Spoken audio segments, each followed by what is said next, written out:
everyone's having a good time tonight, okay? I have a new favorite team. Well, not a new favorite team. Like, Georgia Tech's always going to be my favorite team. But I did convert to Mormonism, and I thought, my personality's been a bit aggressive, okay? It's been a little bit incendiary, some might say.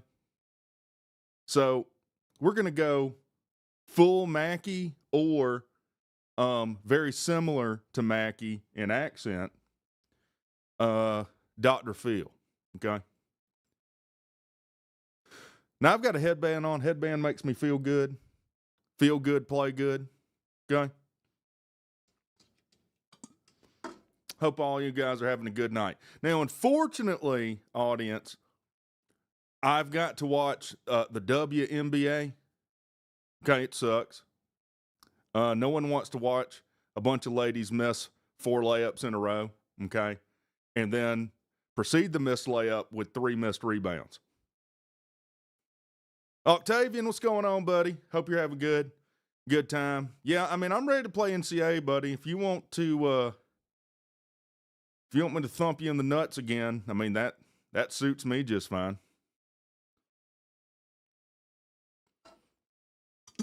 So you didn't know that Dr. Phil and Mr. Mackey have the exact same accent. Okay, what she was trying to tell you, sir, is you weren't paying enough attention to her, and that is why she had to get ridden harder than Seattle slew by 3 different guys. It is what it is, sir.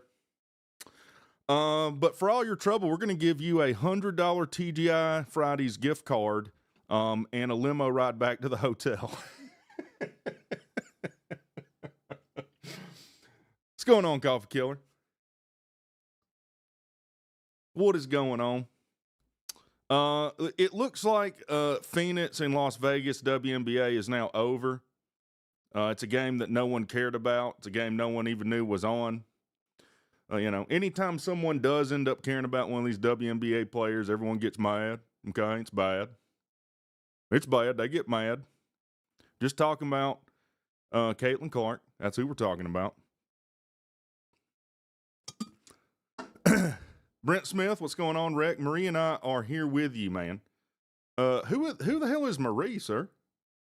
You're bringing women in here? That might be the first female that's ever been in the stream. So congratulations to Marie. Go Jackets. Candy Cane's going down. So Florida State fans, they've got pretty chippy. Okay. They got a lot to say about the Hurricanes tonight. What is that line, True Seminole? Can you just give me that line one more time? Maybe we'll write that on our whiteboard because tonight there's going to be learning.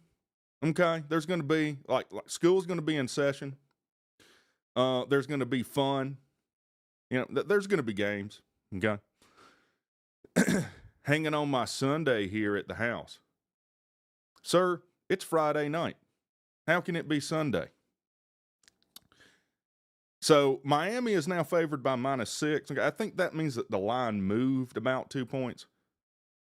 No ladies with me tonight, Reck, but I got you next stream. Yeah, but I tell you, I'm not demanding anyone bring ladies in here, but we're certainly not going to turn them away. We're not going to turn them away.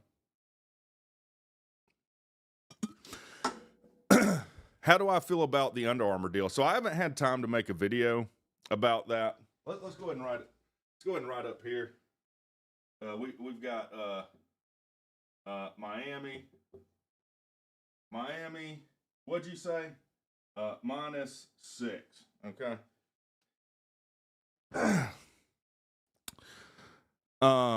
Maybe you're wrong. Okay.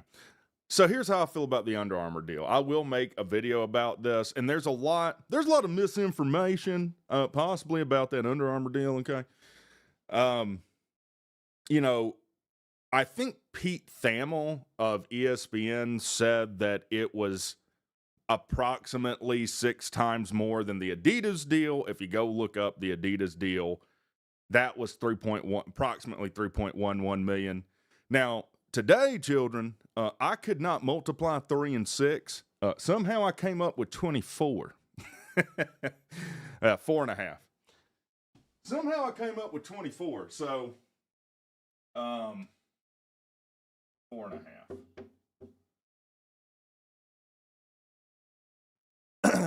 basically you get the number is, we're getting 18 million a year where we were getting 3. Now, if you follow GT Fan on Twitter, he tends to know what the hell he's talking about as it pertains to Georgia Tech. He's someone whose information I trust. And on his Twitter post, he said that wasn't necessarily the case, like that they're not going to get that much money, something about cash in hand and future potential hypothetical value. I don't know. Do I think that it's the best deal we were going to get? Yes, and probably by far and away the best deal we were going to get. I have seen people say, hey, now you go from being an afterthought with Adidas, which we were, to being, with a brand that's really going to go out of their way to make you happy. So that's good. Under Armour is a relic of the past, though. This is the perception of Under Armour. Like, Under Armour was popular when I was in high school in the late 2000s. Something like, 05, something like that. And I think there's only like 3 schools now that have Under Armour. South Carolina is one of them. I think Notre Dame is one of them. But the most important, and people have gotten mad at me who are Tech fans for saying this. There's one thing that matters far and above everything else in college football right now, and it's money. It's money. In other words, if you offer a guy a highly competitive NIL offering, he's not going to turn it down for less money because you have Under Armour. You know what I'm saying? Like, that's down the priority list.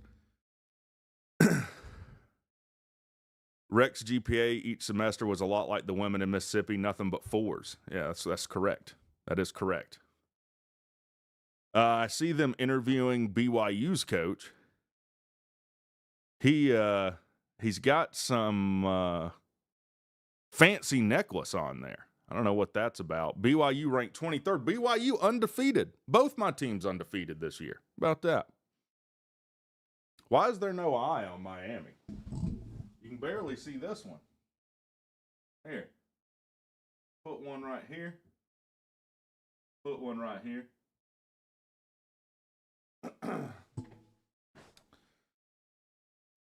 Hope you guys are having a good night tonight. Thought we'd come. We'd have a good time. We'd hang out. We'd shoot the shit. We'd wear headbands. We would root for our fellow Mormon team. By the way, this came up on a member stream I did the other night, that Colorado got fined, I think, $50,000 after last week's game for shouting, and I'm just going to say it, this is late night, for shouting "fuck Mormons." Now, I don't understand, honestly, why yelling just "fuck you" specifically is okay, but when it's a group of people, it's not okay. Like, I don't really know how that matters, but they did get fined. They did get fined. Thoughts on UGA Kentucky? Well, I mean, look, wasn't it last year? Came down to a point. Was that last year? I think it was. I mean, Georgia should win that game easily, but that's why you play the game. We are the only undefeated team in Georgia. This is correct. That's a fact. Is that a fact? That's a fact. Where is game day tomorrow? At Vanderbilt? Boy, Florida State fans pissed about that, ain't they? Who said F the nerds? Yeah. Is that okay to say? If you say F the nerds, is that okay? Or does it have to be religiously oriented, for you to get fined for it? I don't understand where the line is on who you can give the middle finger to. Last year, 12-13. Okay. Low scoring game. I'm assuming that hit the under. Look, I mean, it's a Georgia, Kentucky. It's a game Kentucky doesn't have anything to lose in. So, Georgia coming off of a loss. Georgia coming off of a loss is probably the worst thing that could happen for a Kentucky upset. You would think that tends to focus Georgia. Same thing with Miami. I think Miami would much rather Florida State be undefeated going into their game tomorrow. BS Vandy over Tally is ridiculous. Well, I thought all y'all hated ESPN and Kirk Herbstreit. I do think, not to give fodder to the FSU conspiracy theorist, Kirk Herbstreit does have reason to be afraid to go to Tallahassee after the insane things that Florida State fans said to him, etc. They could have been looking for an excuse not to go to Tallahassee, and you gave it to them by losing to Virginia. Did I watch the Delaware game? Was really good? No. Revenge of the nerds this year. Georgia only struggles with Kentucky at Lexington. Yeah, but they struggled with Mississippi State last year in Athens. Like, I wouldn't want to go to Tallahassee if I was Kirk Herbstreit. Them guys are crazy. Some of you guys don't know about the geography of Florida. Florida might be the most diverse as far as the people that live there. Like, Tallahassee, North Florida, Jacksonville. Leonard Skinner's from Jacksonville, by the way. If that gives you any idea what North Florida's like, it's Valdosta on steroids a little bit. Like, North Florida is just South Georgia. Then you get into the middle of the state, get toward Tampa, starts to even out a little bit. Then as you start moving toward Miami, you get a freak show. Go to Key West, see what that's like. Good evening. What's going on, Georgia man? I mean, there's a bunch of old retirees probably that make up the middle of the state. Port Orange, maybe. And then Miami, I'll never go back to Miami. I'll never drive through Miami again. I'll go to Key West again. But I guess you can't fly into Key West. I guess you can, but it's a tad bit inconvenient. There's also only one road into Key West, and there's always an accident when you're trying to go, and it takes you 4 hours on Georgia Highway, or not, U.S. Highway 1. I don't know what you're talking about, man. What are you talking about, Dylan? It's quite an odd thing you're saying.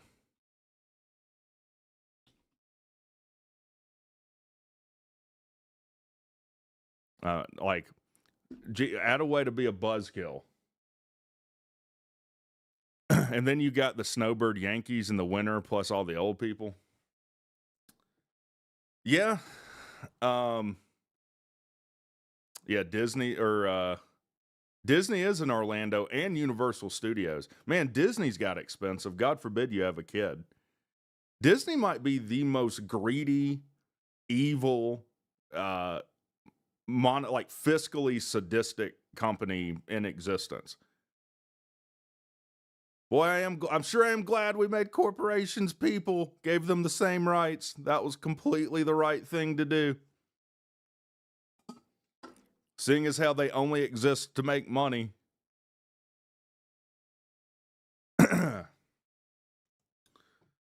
Yeah, I think if you go to Disney, your lady and a kid, I mean, you're thousands of dollars. Because it's hundreds to get in the park. Isn't it? Because they have multiple parks, and you have to pay to get into each one, or you get a pass for all of them, but you can't walk that much. You get burnt out. On my honeymoon, I went through Orlando. I went to Universal Studios. I'm going to tell you this story. It's late night. I'll tell you the story. I walked through Universal Studios for 8 hours, riding the Hulk and Jurassic Park and all this stuff, and I got chafed as bad as I have ever been chafed in my life, to the point that I could not walk. I could barely walk. I could make it with small steps back to the car. And so I went and I bought butt paste. And I made my then at the time wife apply it to my balls. And it tickled. And they jiggled. And we had a good laugh about it. So that was part of my honeymoon. No wonder that marriage didn't work out, huh? No wonder. The past few times I've been, each park has literally shoulder to shoulder packed at least an hour. Got to get the petroleum jelly. Yeah, my chafe game is much stronger now. I don't have to do that as much. Like I used to walk down power lines a lot, miles and miles and miles, and I got a lot better at it. Can I get a to hell with Georgia? When I submitted my UGA application with Crayon, my password for the application was to hell with Georgia. Yeah, to hell with them, dude. Hell with them. They lose one game and they cry like a bunch of bitches for an entire week. It's embarrassing. Why would you do that? I said on the member stream last night, like my dad, he's a truck driver. His terminal's in Athens. All these guys are diehard Georgia Tech fans, except for my dad. They've been belly aching and crying. Man, we're not going to win another game, man. I tell you, Kirby, I don't know about Kirby no more, man. Hell, Georgia Tech's going to beat the shit out of us. And I'm like, dang, you lose. You won 33 straight at home. You lose one, and you're like Chicken Little all of a sudden. I don't understand it. I'll have you know I only cried for 5 days. I mean, yeah, some teams have your number, man. It is what it is. Do I think that Alabama, top to bottom, is a better football team than Georgia right now? I do not. Unfortunately, who wins is based on who scores more points than the other. It's not based on PFF scores or whatever. You know, is Georgia Tech top to bottom a good deal more talented than Wake? Probably, yeah. It didn't look like it though, did it? No, I get it. I mean, obviously, here's the tough thing. This is why, like, it's hard for me to have sympathy, because you look at Tech's two biggest rivals, Georgia and Clemson. We just snapped the losing streak to Clemson. All right. And then, we're going to be looking to do that against Georgia. But those two teams have gone on historic runs in the past decade that we've had to watch while we've gone on historic runs into the shitter. I'm still here. My blood runs red. 1990 will commence again if we ever get our heads out of our asses. Wreck Jones.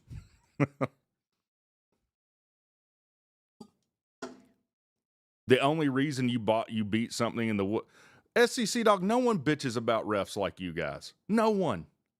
Even when we played you last, this is how bad Georgia fans are at bitching about refs. Even when they win, they bitch about refs. We would have won by more if the refs weren't. We didn't have to beat you and the refs. Shut up.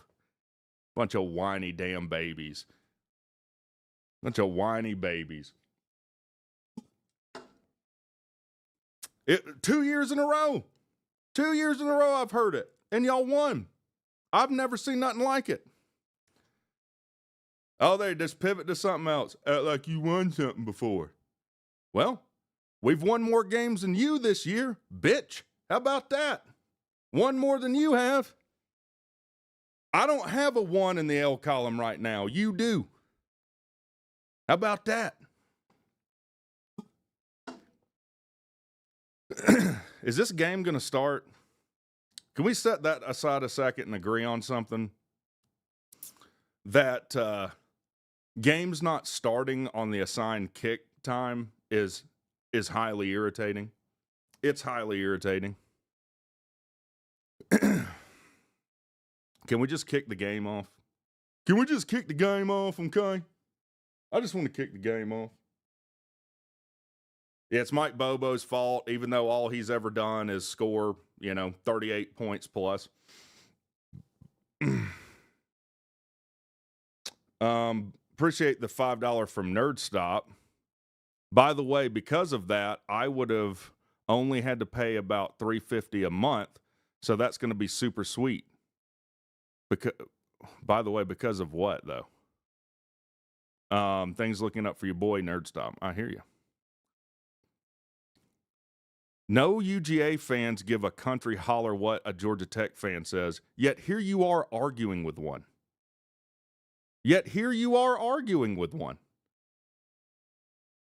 Appreciate the $5 from Josh Pittman. Happy Friday, boys. I don't care what Georgia Tech fans say. Let me go to that guy's live stream and argue with him. So he knows that I don't care what he says. Because I'm going to listen to what he says. What a complete idiot. What a complete idiot. Oh. Damn, Ozempic's $500?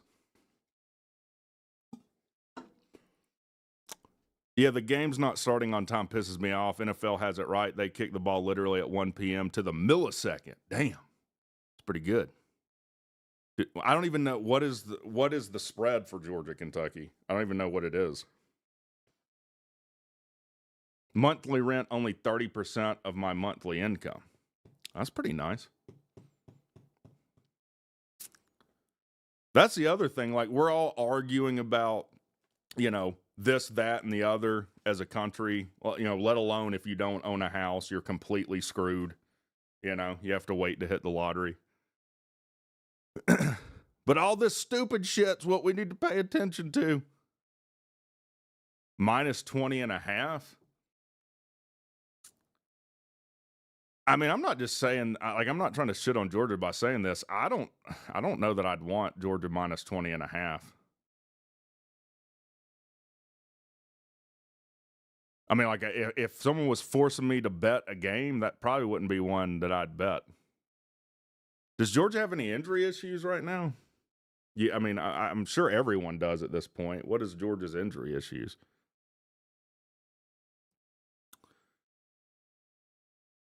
Number 47, my man. What is his name? Bear Bachmeier? Where's 47 for his boy Trump, huh? And he's undefeated. I mean, you can't argue with that. Can't argue with it. UGA might not score 21. I mean, I think they'll score 21. Yeah, that's the thing. I don't know anything about Kentucky. The fans are injured mentally. Well, I know I am. I've been injured mentally. My dad told me a long time ago, he said, boy, there's something bad wrong with you. And then he just walked off. There's something bad wrong with you. He also said, son, I'm tired of all the stupid. You have to cut it out. Cut out this stupid. And I did not listen. Thus, here I am with a green headband on and a dry erase board behind me, talking like Mr. Mackey for 15 minutes straight. All right, kick is underway. The Fighting Mormons will not return the kick, but they will take the ball first.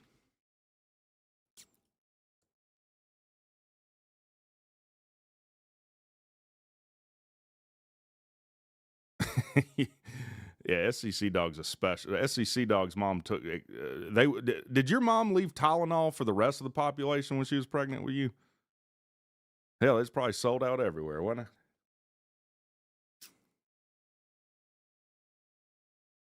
All right, West Virginia. Actually, I was wrong. West Virginia's going to get the ball first.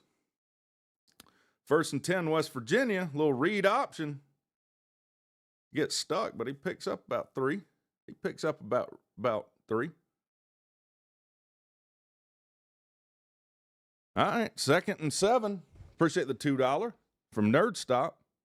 The WreckTalk path to Mormonism continues. That's right.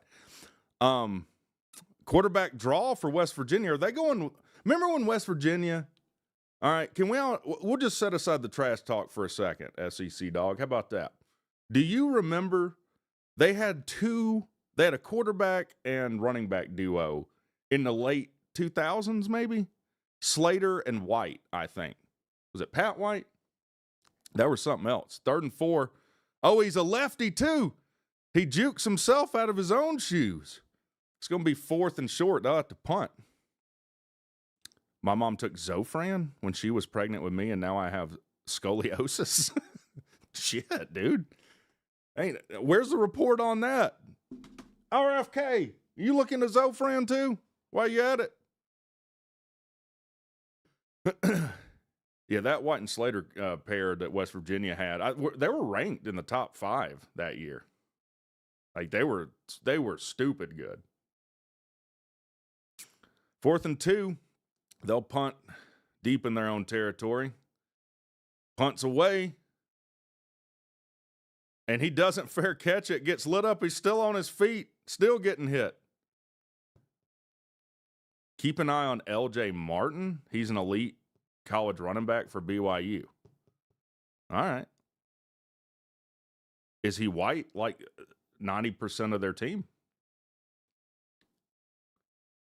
Let's see about this Martin that he's talking about, chat. See what this Martin's got to say.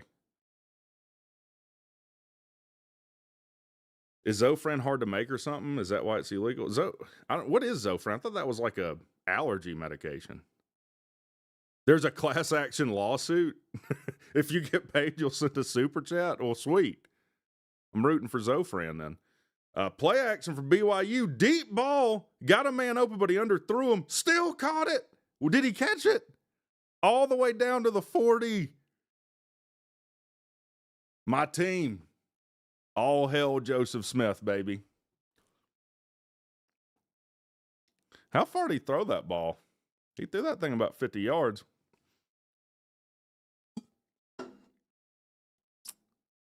Zofran's for nausea. I remember in 06, and the Sugar Bowl was in Atlanta because Katrina and Georgia played West Virginia. That's when they had that duo, isn't it? Yeah, if I remember right, big run for BYU, they pick up like 9. If I remember right, West Virginia was up like 35-0 at half in that Sugar Bowl, I think. I mean, as much as I like to hate on Georgia, I mean, it's not even embarrassing to get beat like that by West Virginia. West Virginia was stupid back then. Was Rich Rod with them back then too? I don't know. Run for BYU. Martin, the elite, picks up the first down by a hair. One of them played for the Dolphins, which is where players go to die. Appreciate it, Joelis, for the $2. Break out the golden tablets, boys. It's lit. The golden tablets. Oh, you talking about old book of Nephi and Lehi and Indian Angel and Paradise, the Garden of Eden being in Missouri. Yeah.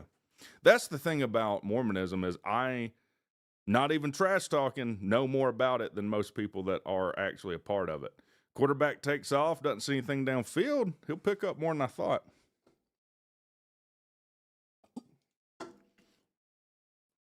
I talked about the Georgia Tech Under Armour deal. Do I like Under Armour being our brand? No, because it's a relic of the past, and it's slightly embarrassing. However, it does appear we're getting paid a pretty good chunk of money to do it, amongst other things. All the details that haven't come out. I think the numbers that are reported per GT fan on Twitter are a little bit off, but we'll have to see. 2nd and 7 for BYU. Flag, probably a false start. Should be a requirement. BYU has a Joe Smith. Yeah. Or a Brigham Young. They need a Young. Do you need special glasses to read the tablets? No, you need a seeing stone that Joseph Smith also used to hunt for treasure before he discovered this Mormonism thing. He'd say, yeah, I think you've got treasure back there. I'm going to look through the seeing stone and find it. 2nd and 12 for BYU. Oh, throws a screen like Tech because every team does that now. He only picks up about 2. Almost picked off. Appreciate the $2 from Nerd Stop. Wait, the Garden of Eden is in my backyard. Yeah, like it's in Missouri.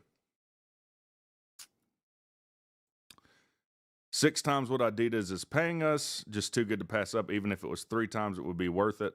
I think what makes it really worth it is them caring a lot more about being a brand partner with you than Adidas did. You're welcome. 3rd and 10. BYU steps back. Doesn't see anything. He's a magician. Steps out of the pocket to throw it away. I don't think they're in field goal range. We'll see.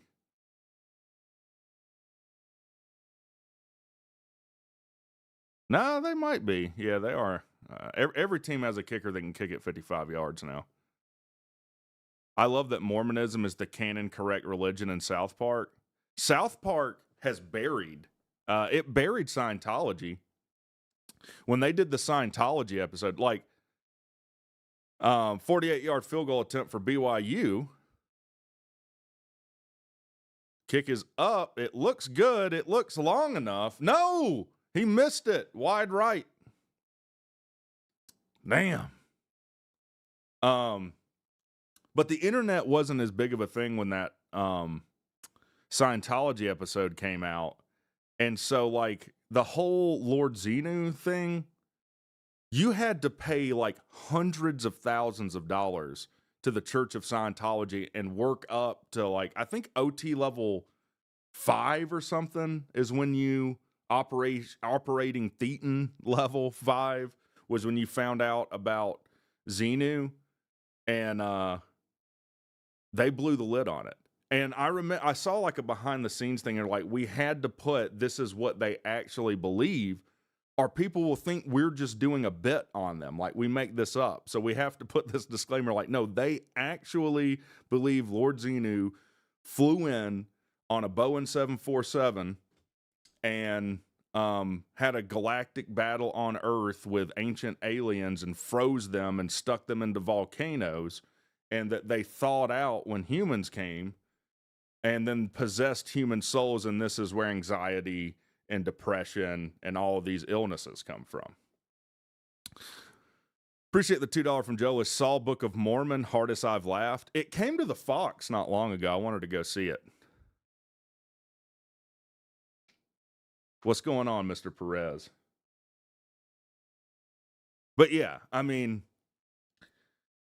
not to make a blanket statement on religion as a whole, but I can solidly say Scientology is definitely horseshit.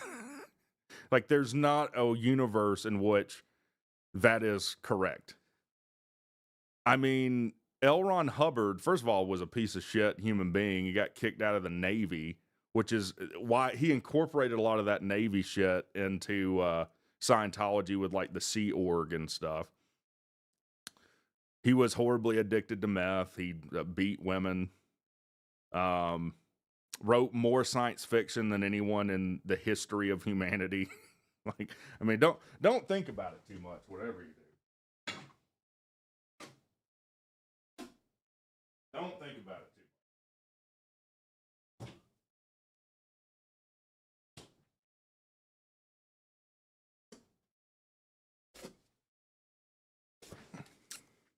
But Scientology's basically dead now.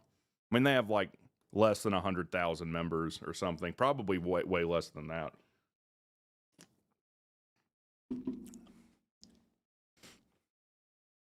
And you think, well, how could someone stay in that once you hear all this crazy stuff? Well, because your whole family's in it. So it's like, okay, yeah, you can leave, but you'll never see your wife or kids again.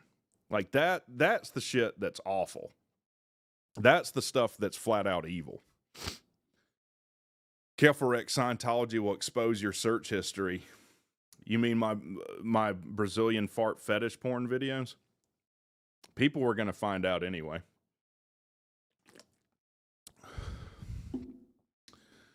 All right, West Virginia takes over now on the 30. Can the quarterback be offsides? He took a step before the ball was snapped. It's batted down at the line.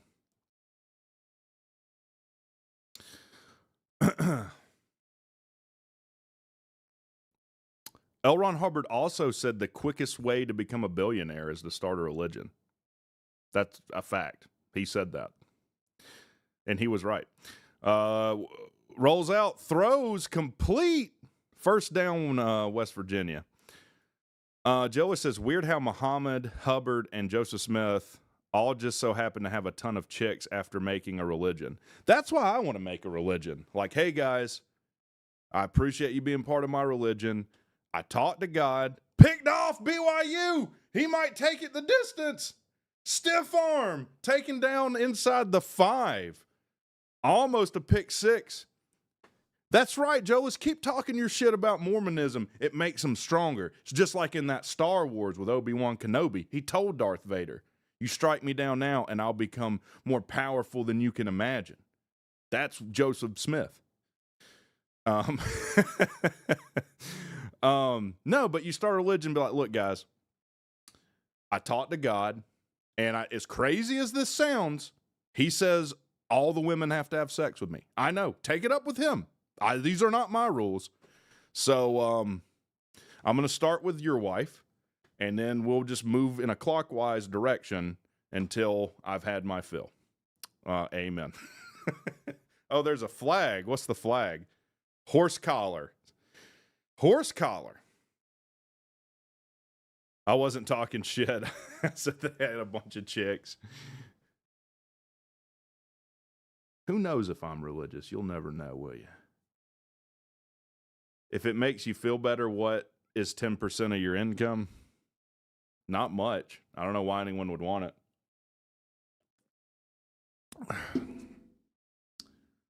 All I know is every cult, that's what happens. Every cult, all the women have to have sex with the leader. Oh, the end around. Touchdown BYU. Hoo-hoo. Joseph Smith, he had many wives, and many wives. They had Joseph Smith. They were very, very young, but they don't want to talk about that no more. All right. See if they can hit the extra point. What's going on, Chop? Scooby? BYU might remain undefeated. Blueprints for a cult leader. I think I could become a cult leader. Requirement 1, you have to be a narcissist and somewhat a sociopath, which I fit the bill for both. I'm not much, but I am all I think about. I think about myself all the time. I think about how I'm better than other people, how I'm superior to others, and get irritated when people don't recognize that. Trey Alexander III was almost a Georgia Tech recruit instead of BYU. I might have a cult. There's a few things I've thought about doing. Cult leader, drug dealer, because I don't do drugs. I think that would, that's where a lot of people, like I watch Scarface, that's where he messed up. He started doing the drugs. I'm not interested in doing that. I'm crazy enough in the head as it is. I don't need any substance to make me feel some kind of way.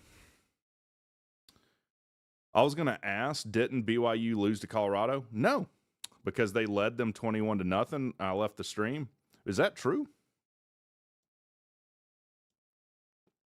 Hey, S.A., you want some of this good stuff? Make your dick hard, S.A., yeah. I'm like, what? I just want to get high. Why are you talking about my dick? Hey, man, I got what you need. Indian chief. You need Zofran. I mean, I've already done most stuff you can do. And not a fan. Not a fan. I don't like not feeling like I'm in control of my thinking mind. I don't like that. Like, I'm sure you've all been to the point where, like, or maybe this is just me, I don't know. You're so messed up that you're conscious, but you can't interact with anybody. Like if someone talks to you, you know they're saying something to you, but you can't respond. Okay, that's bad. Okay, that's not good. I sold a bunch of weed to support my heroin addiction in my early 20s. Does that count? Yeah, man. I'd say that counts. Question, why does heroin have this horrible stigma behind it when it is the same thing? It is an opiate. It's the same thing as painkillers. Essentially, they affect the same part of the brain. They do the same thing. In fact, opiates and opioids are just synthetic. Opiates are natural.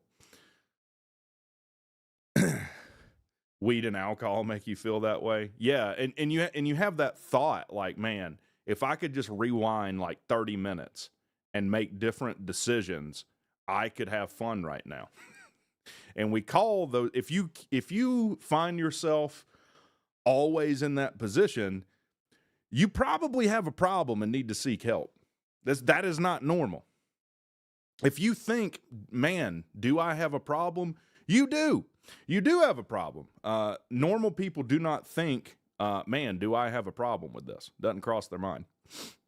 Painkillers also have a stigma nowadays. Not in the way that heroin does, though.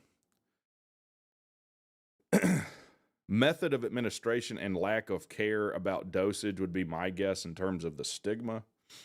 The injecting mechanism of heroin. Yeah, rest in peace, Mitch Hedgeberg. Took him out. Yeah, you blow your veins out. That's not good, is it? Dirty needles and whatnot. Blood disease. I'm guessing BYU doesn't sell booze at their game.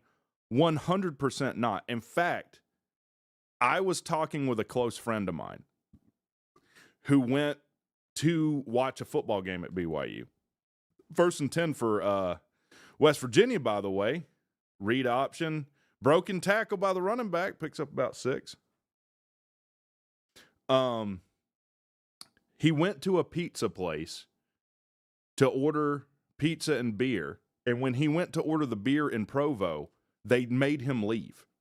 They were offended by it. So, without a doubt, they don't tolerate drinking in Utah.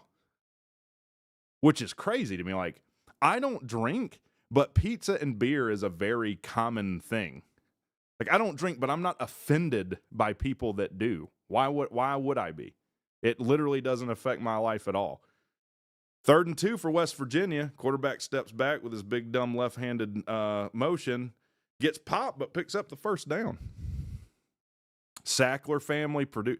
Yeah, I'm not saying I do or don't believe in hell, but I really hope it exists for people like the Sackler family to go to. In fact, I'll go with them if it means they go. That's how big a piece of shit they are. Like, oh, you lied and millions of people or hundreds of thousands of people died. I just pay a fine. No big deal. Yeah, it's fine. You going to donate to my campaign? Appreciate it, buddy. Oh, another scramble by West Virginia quarterback gets popped. Pick up a 6. How do you get insulted by someone ordering something you have on the menu? They must not have had it on the menu. I don't know, man. It's bizarre. 2nd and 4 for West Virginia. Handoff. He'll pick up 3 or 4. West Virginia rolling a little bit. It'll be 3rd and short. They don't drink, but they sure love sugar-filled sodas. Well, I don't know. I mean, they're not fond of caffeine either. I guess it depends on how devout you are, but handoff. Quarterback keeps it. No one has it. Stiff arms the fool out of the guy and picks up the 1st down. I don't know what an angel trumpet is, but that's, to me, sounds like something to do with your butthole.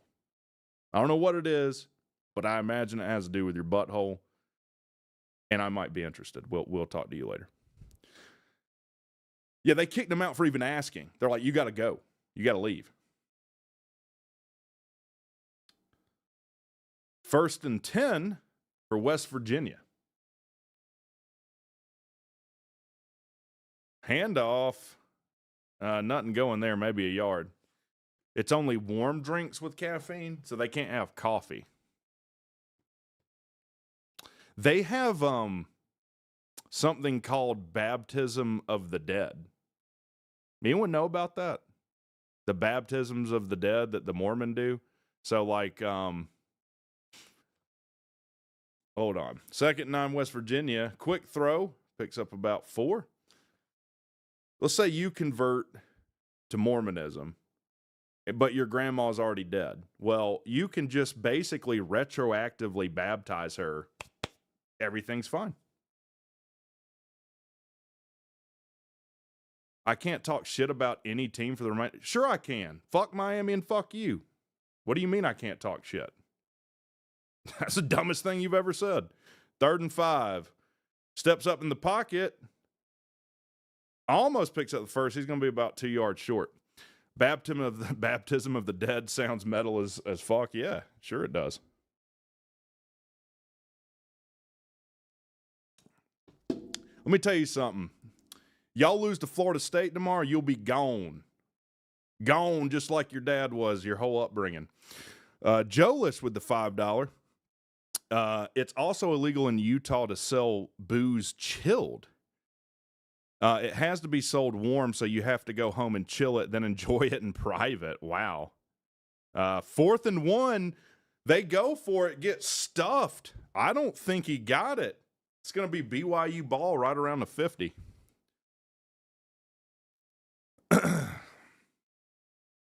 Yeah, I mean, how to say my mom and dad never paid me enough attention when I was little without saying it? I guess Makima said it all, didn't he?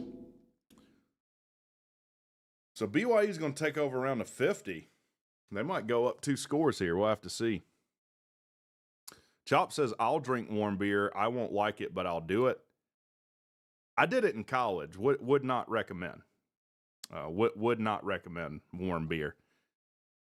Honestly, I didn't care for beer, period. I'm like, what's the point? I'm a math guy. So I'm trying to get messed up. So why would I drink, 2% or 4% when I can drink 180 proof and get there lickety split, baby?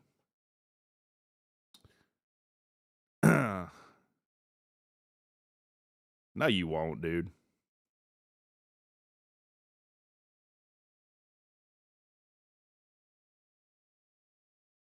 The old warm Miller hurts. Yeah, I mean, you're down pretty bad. I'll tell you. We'll have a little therapy with Rec tonight. If you're worried, if you have a problem with alcohol, if you're drinking warm beer, that's not a good sign. I'm not saying you're an alcoholic if you do that, but you're treading on thin ice. All right? If all of the liquor you drink comes out of a plastic bottle, that's a pretty bad sign. You pair those two. You drink a warm beer and liquor from a plastic bottle, then you pass WreckTalk's test of being a degenerate drinker. You should probably seek help immediately. If you even think about drinking Everclear or moonshine, also not in itself an indictment, but probably not the smartest thing you can do. Let me tell you something about redneck guys. Well, let me just tell you something about the people I grew up with.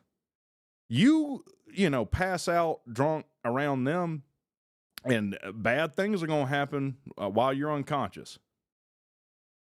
That's all I'm going to say. And fuck pencils. Try some Taka or brunettes. I heard homeless people will buy vanilla extract to get drunk off of it somehow. Dude, I don't think I could force that down. Vanilla extract is probably the strongest smelling stuff that you can come around. Ugh.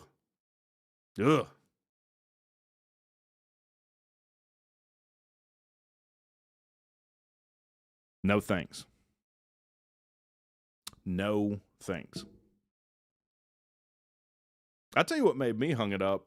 Like people started dying around me, and I was like, okay, I do have an interest in living.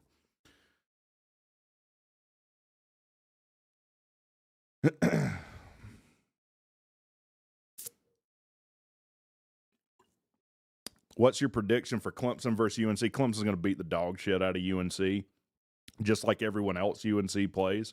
I mean, UNC is the worst team in the conference. I think Stanford would beat UNC on a neutral site. Bill Belichick's a joke. Someone tried to tell everyone Bill Belichick was never going to work in college football, didn't want to listen, just like they didn't listen when I told them Jeff Collins was a shit-kicking idiot. They didn't want to listen. How many times does WreckTalk have to teach UNC the same lesson? How many times? Does it have to go twice? 3 times? Are they going to make another dumb hire? No, I got monsters. This is late night, baby. Handoff BYU. Quarterback has it. The Fighting Trump picks up about 2.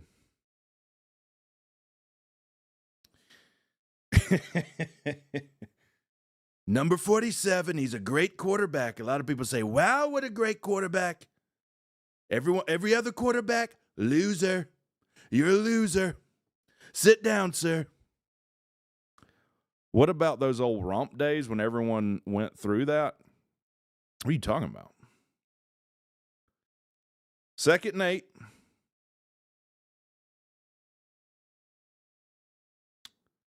Screen pass for no gain. That looks like the rest of college football. UNC would beat Georgia Tech. UNC hadn't beat Georgia Tech since before you were born, dummy. What are you talking about? Last time UNC beat Georgia Tech, Moses was hiking up Mount Sinai. Appreciate the $5 from Joe. It says, who is worse, Jeffrey or Blue Chew Bill? As a coach, that's a tough one. 3rd and 7 for BYU. Screen pass.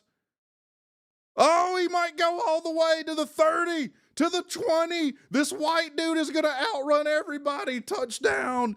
Joseph Smith in the golden plates. Looking through a sea and stone, what do you see? I see 6 points going up. He. All right. How about that? Let me think. I think I have to default that Jeff is a worse coach. Oh, it's hard to say. Because I want to say, like, Bill doesn't do the stupid shit that Jeff did, but he does. It's just different stupid shit that he does with Jordan Hudson. BYU, extra point, good. Bear Bachmeyer wears 47 because he previously played running back and linebacker, and he kept the number. I thought it's because he liked Trump. I choose to believe that because it's way funnier. Don't dispel that illusion for me. Oh, you're right. They all have to be virgins because you get kicked off the team if you bump fuzz. Bumping fuzz will get you kicked off the team. You buy a girl a damn chili dog and then bump fuzz with her, yeah, that's a wrap for you at BYU. How do you recruit when one of the requirements is one of the few things that is really fun about football, which is doing the downtown get down? I mean, that's why I got in the game. Ralph Franks, appreciate the $2, says, you think Under Armour will match our pants to the helmet? I tell you what, I'm going to go, I probably will do a video on this. I'm going to look up the number for someone to reach out to Under Armour. I'm going to record the call. I'm going to say, look, I've got some suggestions. I don't need to look up soaking. Here's what I don't get. Bang a chick or don't. Why all you know what soaking is? You know what soaking is? Soaking is the condiment of sex. It's a bunch of pageantry and theater that serve no purpose. All right, I'm going to lay on top of you or next to you and have my friend jump on the bed and maybe it will accidentally slip in. That's dumb. Quarterback keep for West Virginia, 1st down. I mean, How good of friends do you have to be with a dude to be like, hey, will you jump on the bed while I have my wiener out and this girl's in here with us? How many times do you think the guy that's supposed to jump on the bed leaves with the girl? AKA Sleeta. Another quarterback draw for West Virginia. Another 8-9 yards. Soaking is so much freakier than just sex. Yeah, $2. I mean, that's like drinking non-alcoholic beer. That's something else I've never understood. Why? Why would you do that? Drink beer or don't drink beer. Have sex or don't have sex. You're grown. That's the great thing about being an adult. You can make your own decisions and do what you want and then live with the consequences. You don't need to involve a buddy. I mean, unless you're into that. A lot of people are into that, though. WreckTalk ain't responded to me once. I'm going to jump. What are you talking about? What'd you say? I just did. You said soaking was different. I don't understand how it's how is soaking different than what I laid out? Second and 1, BYU. Not going to get there. BYU's entire offense is read option and quarterback draw.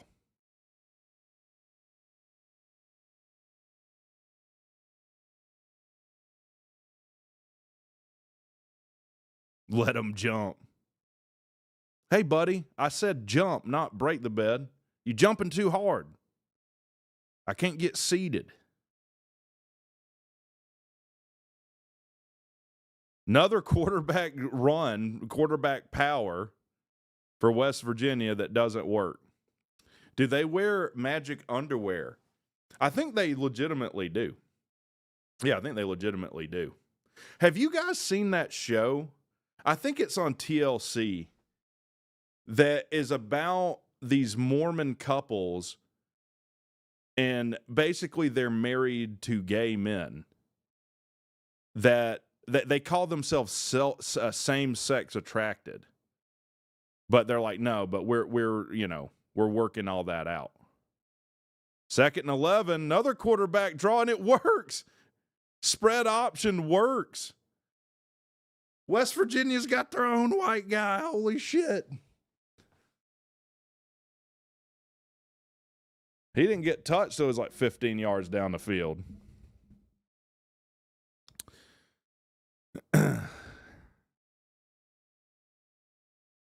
And they'll like go play basketball, and they're like, oh, we're all going to be skins today, actually.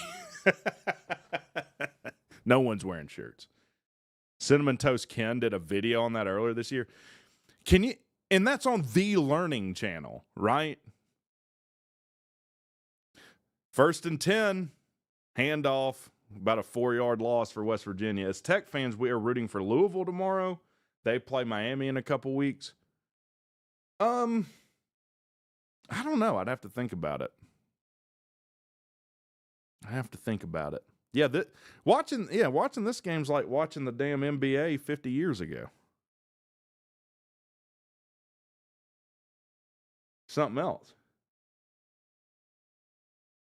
Second and 13 for West Virginia. Play action. Another quarterback run. Who could have seen it? He still picks up about 10. All right, I want you. Okay, if you tell me I want Louisville to win, then I want them to win.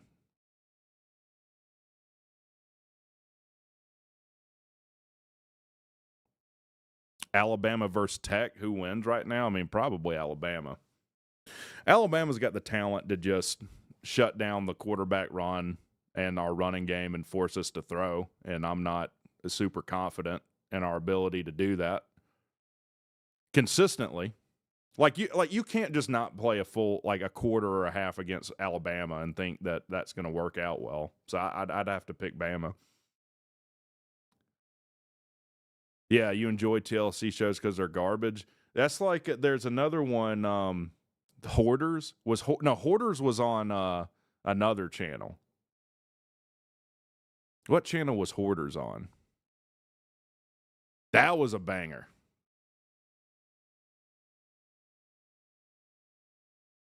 Ma'am, can we throw away the maggot-infested sandwich? No, don't throw that away. I'm going to pick the maggots off before I eat it. Jeez. Whoever owns that moving company's got to be laughing their ass off in the Bahamas right now. Jack Kelly hurt from Kearns, Utah. Do I like the ethics behind toddlers and tiaras? No, it's weird. It's so weird to dress up 5-year-old girls in makeup and shit. I would never do that to my daughter, ever.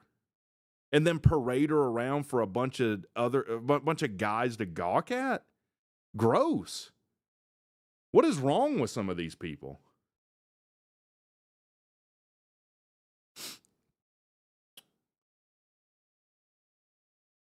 What's the third quarter song everyone's pissed off about they kept playing at Bobby Dodd? You talk do do do do. Do do do do do do do do do do do do do do do do do. When you said Budweiser, you've said it all. Boom, boom, boom. Honey Boo Boo, what you gonna tell them judges on account of you got a pig heart? I'm gonna say I'm sweet as them bacon, child. That was a great episode.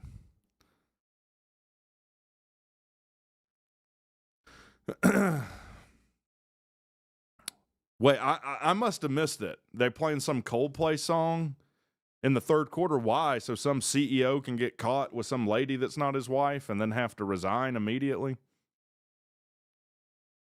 If the Budweiser song goes away, we do riot immediately.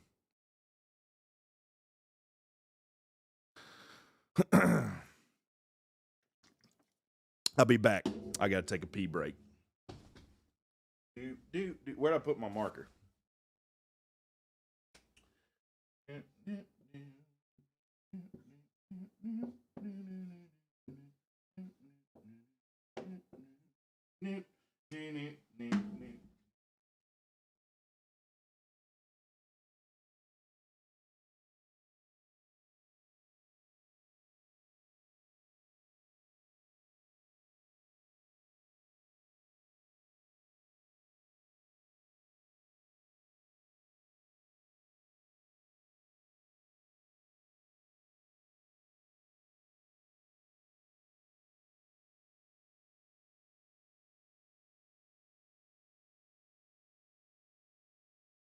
Alrighty then. Where's my tobacco, man? There it is. Doop, doop, doop, doop, doop, doop,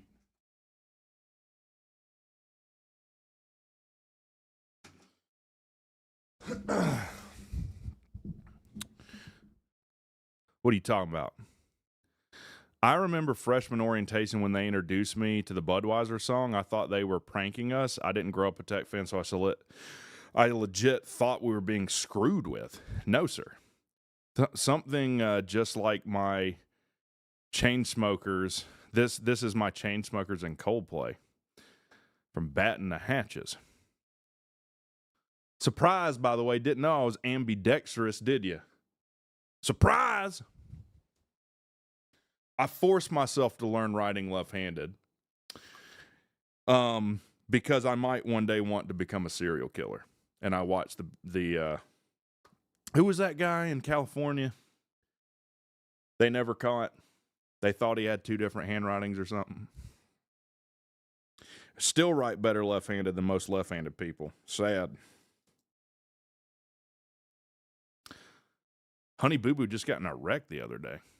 I saw them at Zaxby's one time and was like, what in the trash? Honey Boo Boo and Mama June. Do you know why they had to cancel that show? Anyone know why they had to cancel that show? Did I play sports? Yes. Of course. Por supuesto. ¿Cuál es tu problema?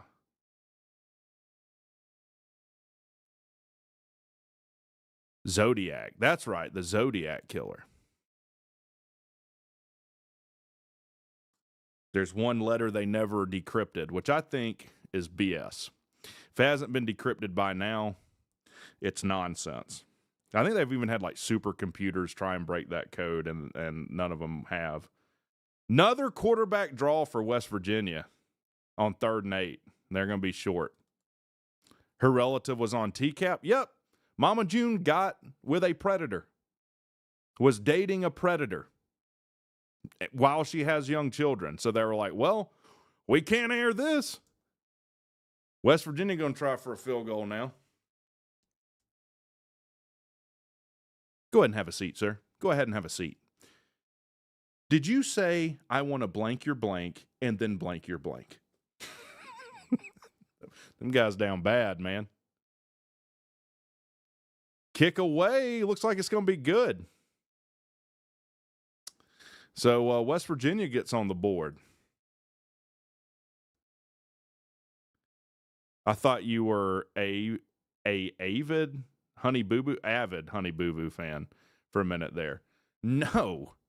First of all, she's from McIntyre, Georgia. That's where that show was shot, which is Milledgeville area, middle of the state. And I think it's around Dublin, too, Dublin, Georgia. That was the first tell of what, like, the internet was going to become, where, like, you could just be a fat piece of shit and become wealthy solely for that fact alone, for being a sassy fatty. Like, man, I've been fat a while. No one's paying me. No one's paying me for being fat. The Zodiac Killer was a cop. How do you know that? It's like 30 minutes outside of Macon. Yeah. South Georgia's not a real place. There's not much there. Valdosta, Hayhira, like Lowndes County and all that. Kick will go in the end zone, no return. BYU will take over here with 4:15 to go in the second quarter, 14-3. What's going on to all you crazy cat and kittens out there? Oh, man. That Catch Me Outside girl became stupidly wealthy. Like, the least egregious was that She Bangs guy that was on American Idol. She bang, oh baby, yeah. He made an album after that. Full house here for BYU. Run up the middle, he'll only get about a yard. I think we should split Georgia into 2 states, South Georgia and North Georgia. We should have like a Georgia Civil War, you think? Where both sides somehow hate Sherman equally. There's still people in Georgia that hate Sherman. Them damn generals from Ohio.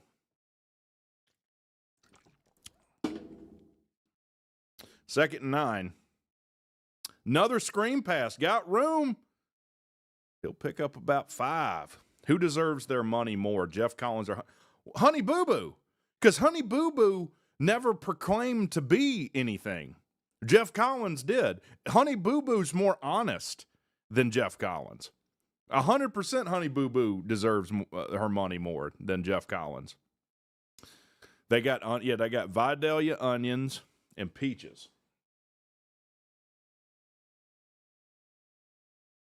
Yeah, you watch some Lowndes County teams. They some big corn-fed white boys down there. 3rd and 3, broken play. They might have to measure. It looks like they're going to spot him the first though. I mean, Jeff Collins kind of is the Honey Boo Boo of coaching. Jeff Collins, what you gonna tell them fans if they start giving you shit? I'm gonna tell them if they can't see the improvement, then they don't want to see it, child.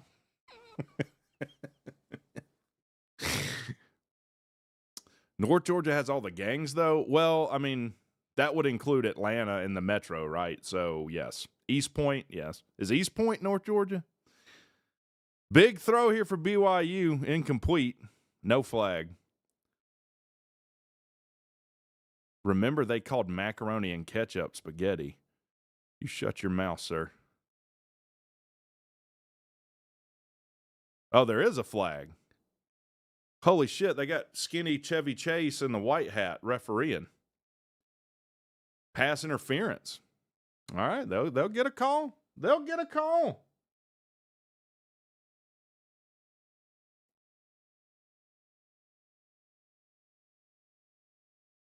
You can't tell me pageants aren't abusive. Of course yes, of course. Of course. There's many psychotic moms out there that try and live vicariously through their children. Damn, run up the middle. They can't get this BYU running back down. He's going to get about 9 yards. I don't know what go-go juice is. Is that drugs for kids or something?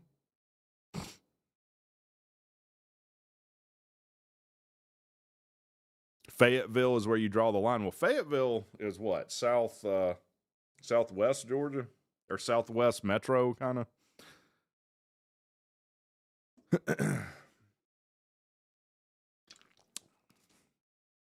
2nd and 1 for Joseph Smith. Ho, ho. Another run up the middle. They're going to get the first again. Mormon's rolling. A guy on you proved his grandfather was the Zodiac killer. His grandfather served in the military and specialized in ciphers. Then he became a cop. I will say this. A lot of people calling, hey, these guys are geniuses. Ted Bundy was some kind of genius. How smart did he have to be to get away with being a serial killer when there was no such thing as DNA evidence? You didn't have to be that smart. 1st and 10, BYU run up the middle again, breaks a tackle, picks up about 7.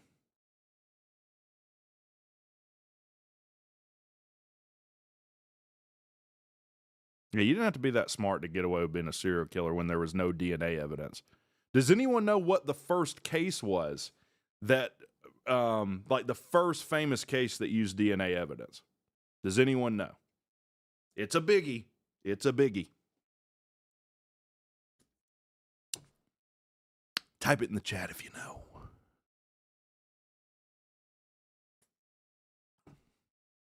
Second and 2 for BYU.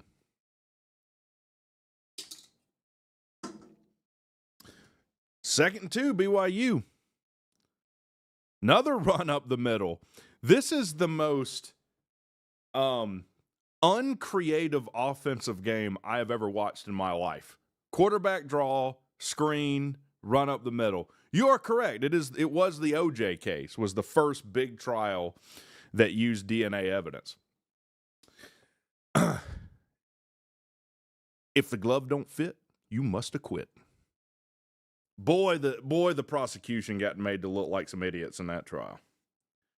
No reason to have them try on the glove. Cannot help you. What is the glove fitting his hand? That doesn't prove anything. And if it doesn't fit, it makes their case. Why would you do that? Bacon is the exact same way. The juice is loose.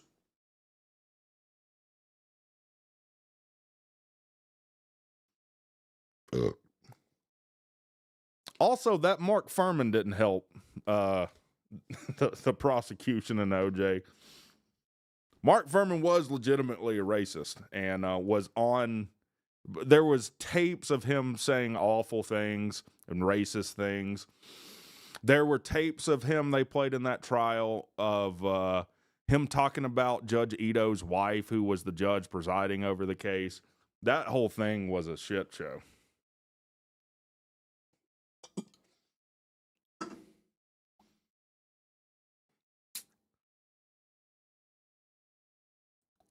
Yeah, DNA evidence is not near as old as people think. No. It was to make up for Rodney King. Now, they beat the ever-loving shit out of Rodney King in L.A. What did Rodney King say after that? He said, man, can't we all just get along? He's a tragic story himself. I think he didn't live to be old, Rodney King didn't. Let me see. Surprised, didn't know old Wreck knew about Rodney King, did you? I'm old for my age. Let's see. He was 47 when he died. He died in 2012.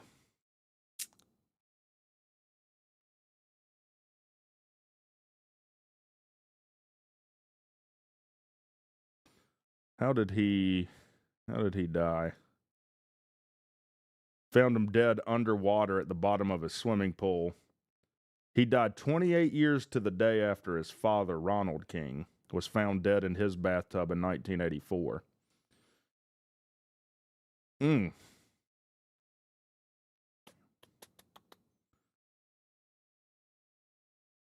Said he died of an accidental drowning, combination of alcohol, cocaine, and PCP found in his system. Sad, man. Sad. I'll tell you who else is a sad case.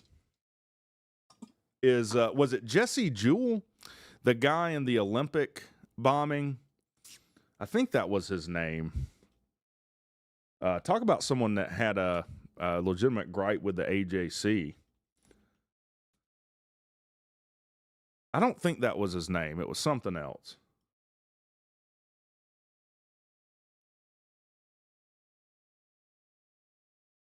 Wasn't Jesse Jewell.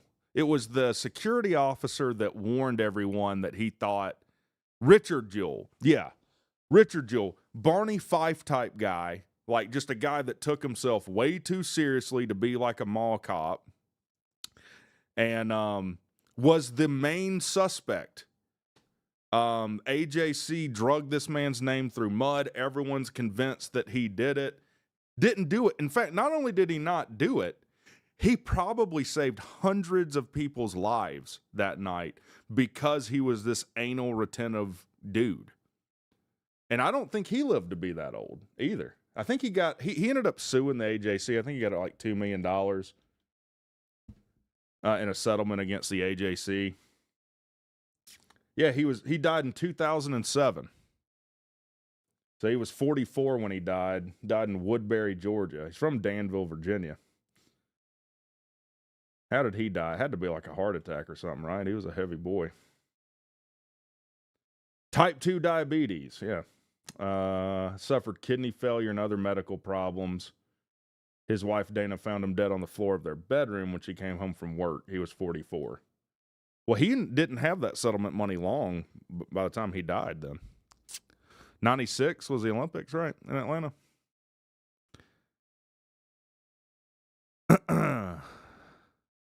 Yeah, I haven't seen the movie. I do want to see the movie.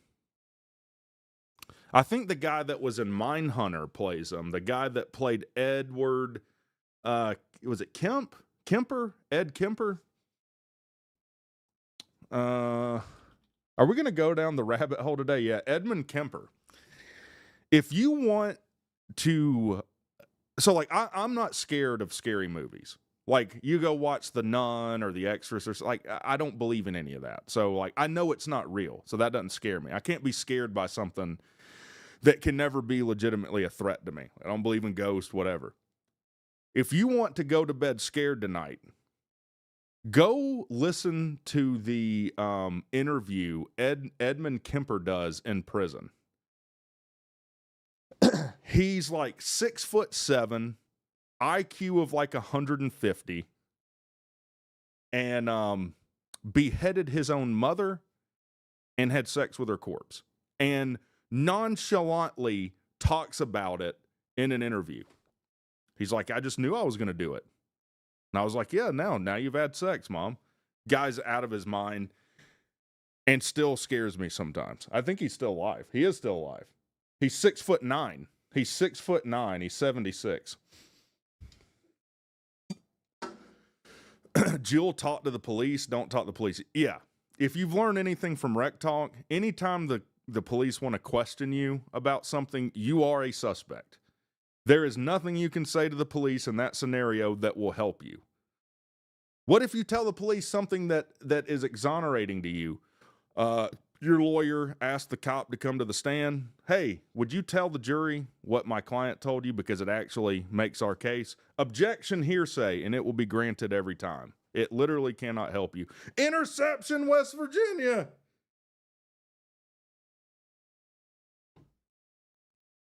Johnny Ozark with a $2. Rec, are you wearing a pickleball outfit?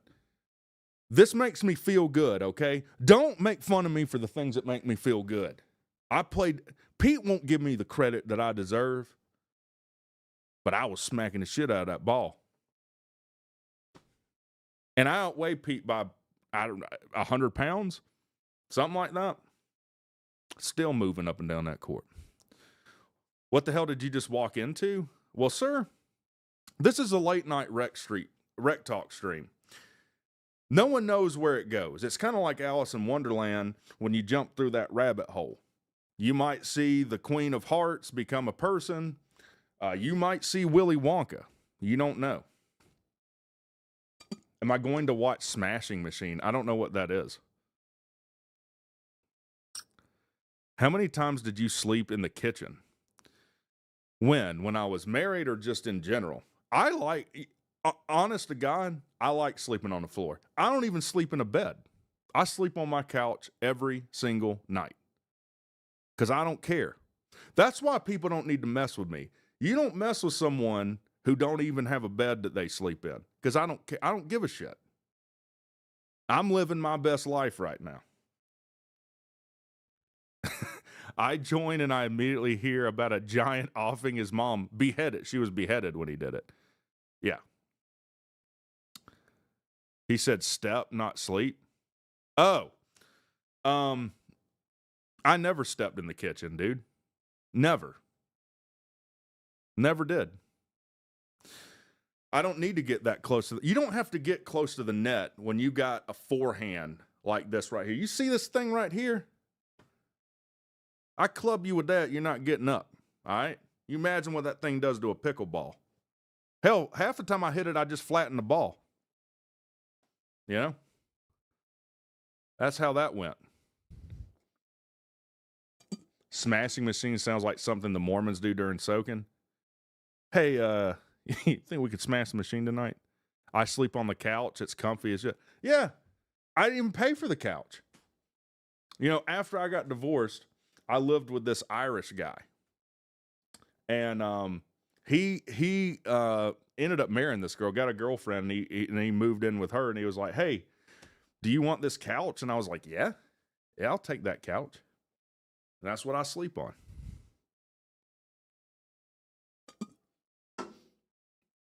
My daughter, she has a bed. She likes sleeping in the bed. Sometimes I sleep on the recliners in the WreckTalk war room. Recliners are comfy. Sleep wherever I want. I'll sleep on the floor sometimes. I like sleeping on the floor. My back hurts a lot. It's flat. Feels good on my back. Some of the best sleep you've gotten in your life's been on marble or stone. Yeah. And then you got idiots that are spending $3,000 to $5,000 on these Tempur-Pedic mattresses that won't even give you a handy. If I'm spending $5,000 on something I'm sleeping on, I better get finished. That's all I'm gonna say. Multiple times. Yeah, I sleep on a couch full time. Hell yeah, I do. I ain't even making that up. I need room for other stuff. That's the great thing about being single. You can do dumb shit and you don't have to hear some lady bitching at you about it. It's great. It's about the legendary MMA fighter Mark Kerr. Okay. I have slept in like every hotel. A good mattress is worth it. It's been a while since I've revolved around hotels. There was a spell of my life I did that. Would not recommend. Deep ball by West Virginia into double coverage. Lucky that he overthrew that as bad as he did, or it would have been picked. Why am I wearing green? Because this is my pickleball outfit. That's the most insane thing ever heard from anyone your age. Buddy, do you think anyone who's put together up top does YouTube? No. If by some miracle I hoodwinked you into thinking that I have it together mentally, then I am proud of myself. Another run up the middle. 4th down, West Virginia at midfield. You're in a hotel usually 3 nights a week. That's rough, man. That's rough.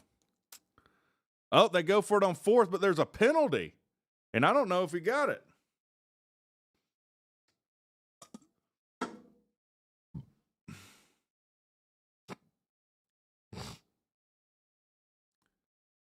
Am I planning to come to Lou's house next week? No, I was not planning on it. Do you think I should just show up without asking? Be like, hey, where am I sleeping?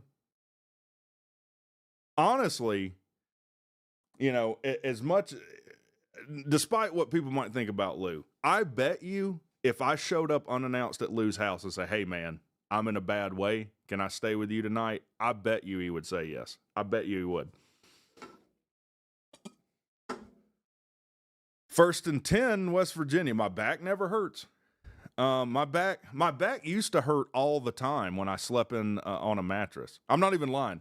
When I was in high school, I was big into weightlifting, if anyone can believe that. And I was especially good at power cleans. And I dislocated my SI joint doing those pretty badly. And my back hurt from then until I was about 30. Which is about the time I got divorced. And then I started sleeping on my couch. And I'm not even lying. I don't have back pain really anymore. 2nd and 14, West Virginia. No, incomplete. Yeah, Lou's a pretty funny guy.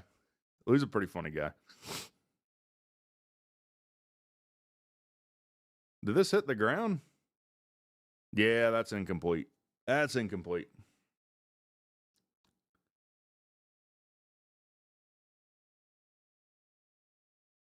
Still 14-3 though. 3rd and 14 for West Virginia. The Mountaineers. Country home to the place I belong, West Virginia, Mountain Mama.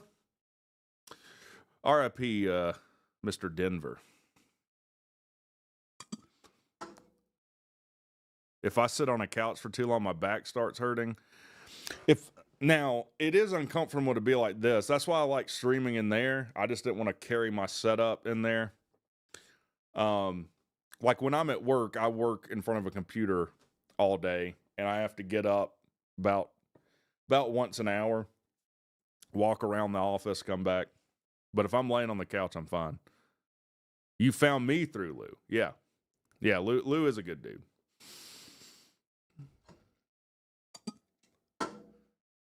Like, in truth, Lou has gone out of his way to do nice things for me at times. Like when I had the run-in with Kelly Quinlan, you know, a dumbass, fat, idiot beat reporter for Georgia Tech that was telling his own audience to false report my channel.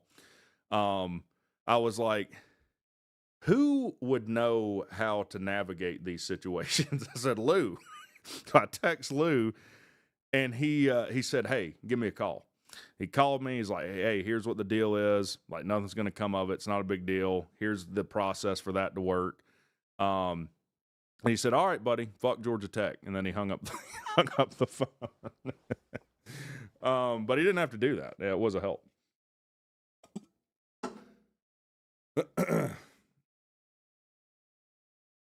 I need to exit out of this Ed Kemper. Lord, I'm on a list probably by the FBI from my search history. It's like you search Scientology, serial killers, a lot of odd chemistry things. Like this guy is definitely, you know, he's up to no good. I wish I could walk around my office after an 8-hour leg. What do you fly, Joe the pilot? What do you fly? Are you commercial now? If you're doing 8-hour flights, that sounds like you're doing something commercial. Appreciate the $5 from Jolish. Says, I used to not like Lou because I thought he was a UGA YouTuber. Then I found out he's just a college football general channel and super funny. Yeah, in truth, I agree with most of Lou's takes on college football in general. We have come to blows before. We came to blows on TK's channel one night over academics. We got in a screaming match with each other. We came to blows on Pete's midday show once over Buster Faulkner, and on College Football Weekly, which was hilarious because he tried to say Calvin Johnson was a cheater. And no, rec streams. I've got ideas for rec streams. You just quiet down. When it was Bebe Thomas, he was trying to talk. Demarius Thomas, he was trying to talk about. So I guess we've been in 3 arguments. 3rd and 14 for West Virginia.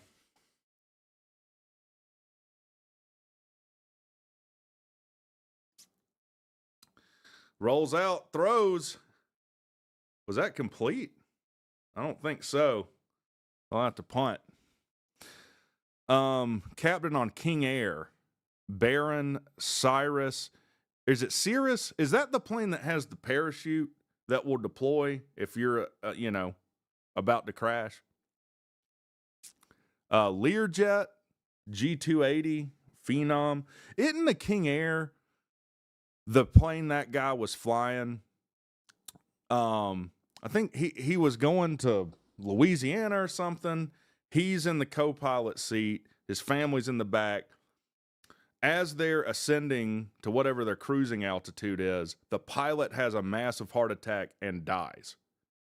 And so this guy, I think, had like 20 flight hours years and years ago and lost interest in flying.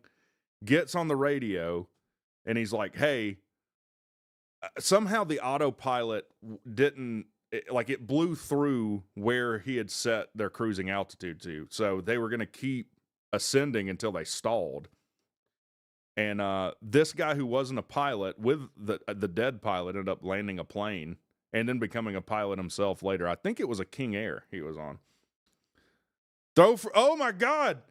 Big throw for BYU. This white boy might outrun everybody. He's still on his feet to the 20, to the 10. Yep. Faster guy caught him on the inside the 5, though. Pilatus is the greatest plane ever built for corporate aviation. You know what I'm talking about, Joe the pilot.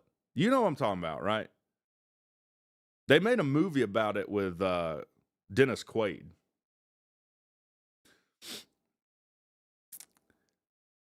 Joe the pilot, do you think if I was in a Learjet and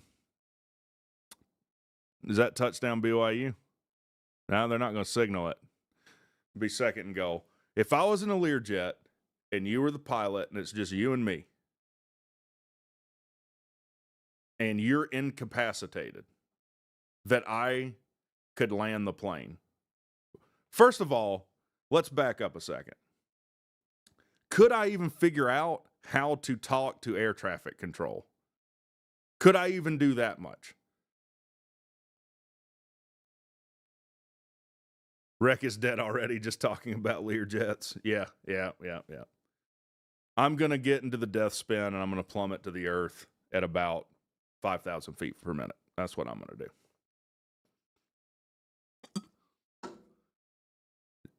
But Joe, could I at least figure out how to work the radio? Do you think I could do that? I think I could at least do that. And then I've played GTA, which in GTA you can't even use flaps. So you just have to cut the engine off to land.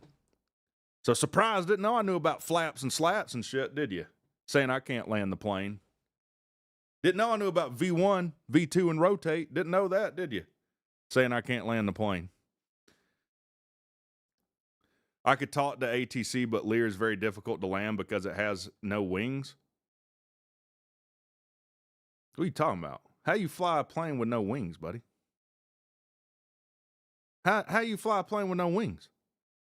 I'm not the smartest man, but I'm pretty sure to fly, you have to have wings. Every bird that flies has wings. Last I checked. Has no wings, man. Are you a pilot, Joe? We're talking about wingless planes. Are you even a pilot?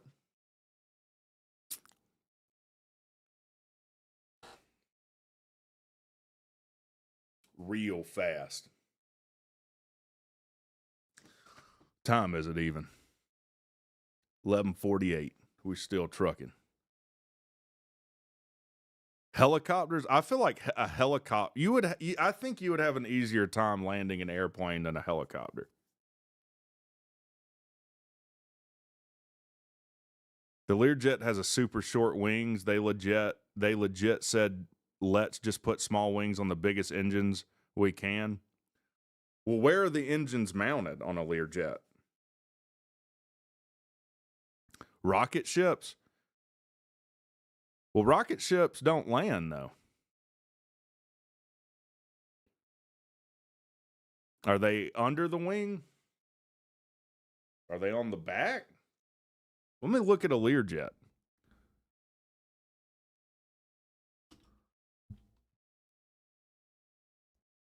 Let me see a Learjet here. So they're on top. Well, some of them are on top.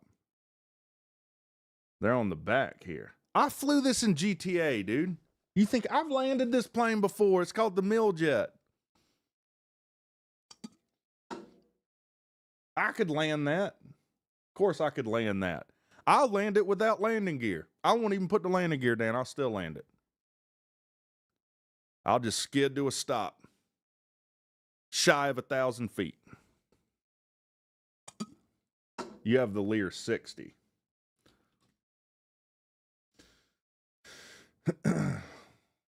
Okay. And I tell you what else you didn't know about me. I am immune to hypoxia. I don't actually need any oxygen content in the air I breathe to remain conscious. I'm not going to be just yelling 4 of spades like an idiot. I would know what card.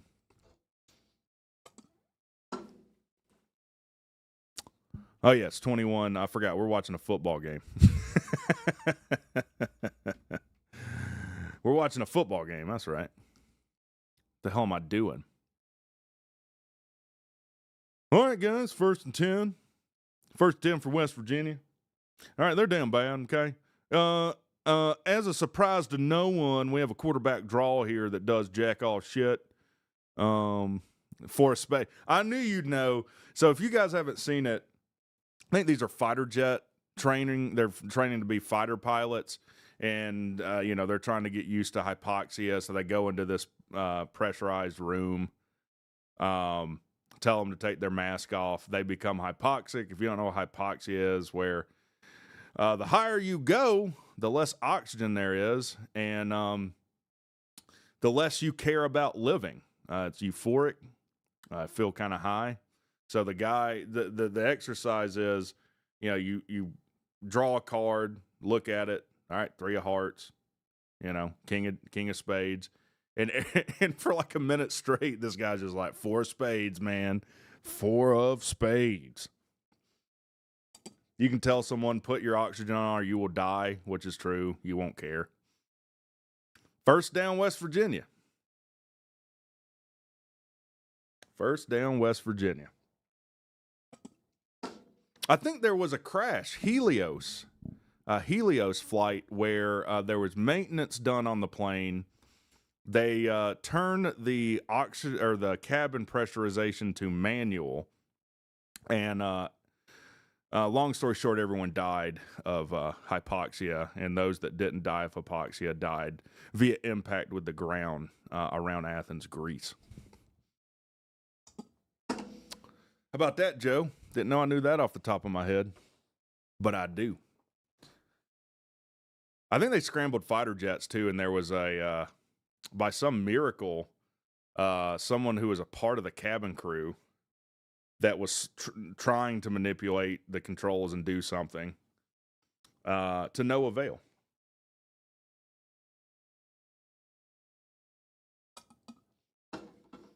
Second and 10, West Virginia. Toss sweep, nothing going. It's going to be 3rd and 10. West Virginia. Trivia question, what's more dangerous, flying a plane or a helicopter? I guess it depends on who's flying it, doesn't it? It was in manual and the pilot didn't check it. They were intercepted and crashed into the side of a mountain Do you know about the Mount Erebus crash? Long time ago, where there was a big cover-up and conspiracy. They were doing sightseeing tours of Antarctica. Someone changed the flight plan for them to fly directly into a mountain in a whiteout condition. Everyone died. 3rd and 10, West Virginia. Little flat pass there going nowhere. It's going to be 4th down. Thoughts on kamikazes? I mean, like, you do what you got to do.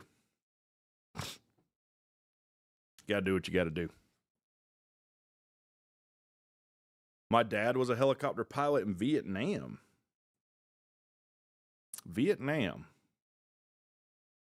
Army probably has the best helicopter pilots in the world, though. 4th and 3, West Virginia's going to punt. He'll field it, breaks a tackle, bring it out to about the 15 before he gets stopped.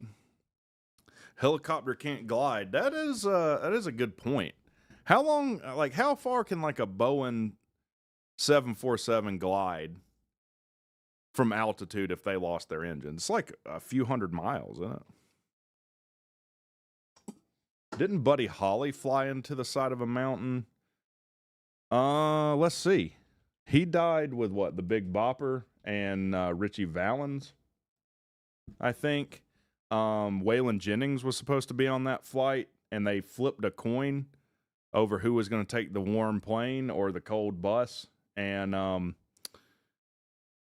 from cruise, it's like 70 miles. Okay.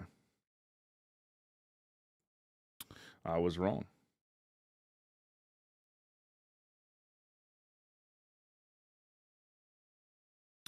First and 10, BYU on their own 15.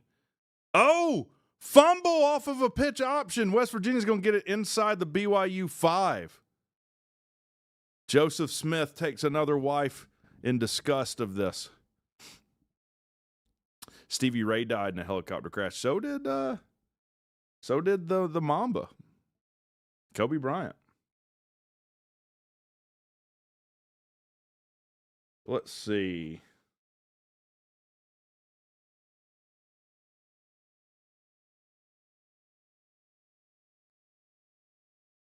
Look up the guy who had to glide a 777 100 miles. Dude got caught running drugs after he did it too. Is that the one where there was like a volcanic eruption and it poured sulfur into the air and they lost all their engines and had to glide it in? It's like some British dudes. Touchdown, West Virginia. West Virginia not going away. Old Ric Flair was in a plane crash, a 310. That man's never dying, is he? Ric Flair will never die. It's a miracle he's still alive.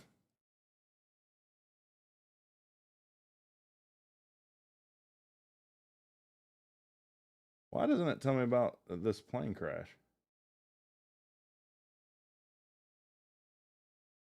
Here it is. See if West Virginia's going to knock this extra point through. They will.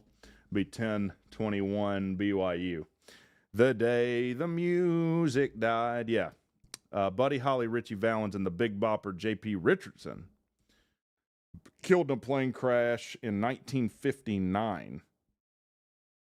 At the time, Buddy Holly and his band, consisting of Waylon Jennings, Tommy Alsup, and Carl Bunch, were playing on the Winter Dance Party. Let's see here. Soon after takeoff late that night in poor wintry weather conditions, pilot Peterson lost control of a Beechcraft Bonanza, which crashed into a cornfield. So no, they did not run into a mountain. I thought backwards passes were incomplete. Well, go figure. If you don't get hit, then I guess it's a fumble. You talking to the Rolex wearing, diamond ring wearing. I'm having a hard time keeping these alligator skins down. Ric Flair's maybe one of the most interesting individuals that's ever lived. I mean, Ric Flair Can you imagine? Like, man, Rick, how many women have you slept with? He's like, 10,000. Like multiple women a night for decades.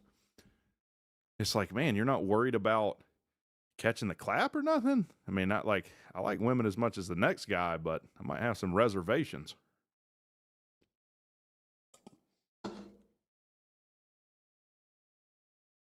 Yeah, Ric Flair's out of his mind. We got to take another pee break.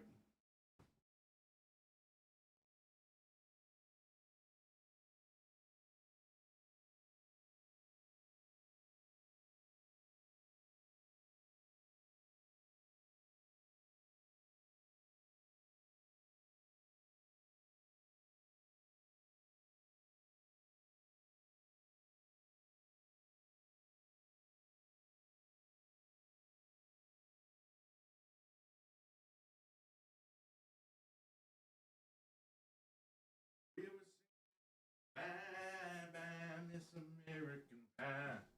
Drove a Chevy to the living. Ric Flair lived the gimmick. He did. Ric Flair lived the gimmick, man. I mean, God, when was his last match? He was like 68 or something. That's how you know a guy is broke.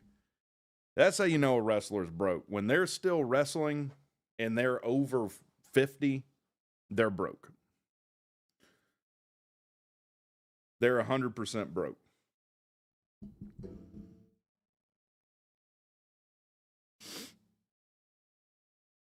It was a fuel leak.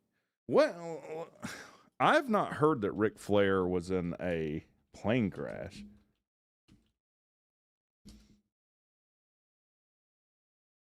October 4th, 1975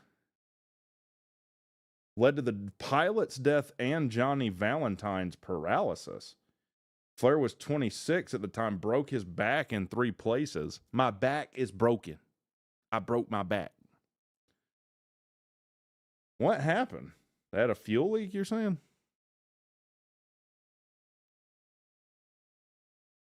How do you survive a plane crash, man? That's wild.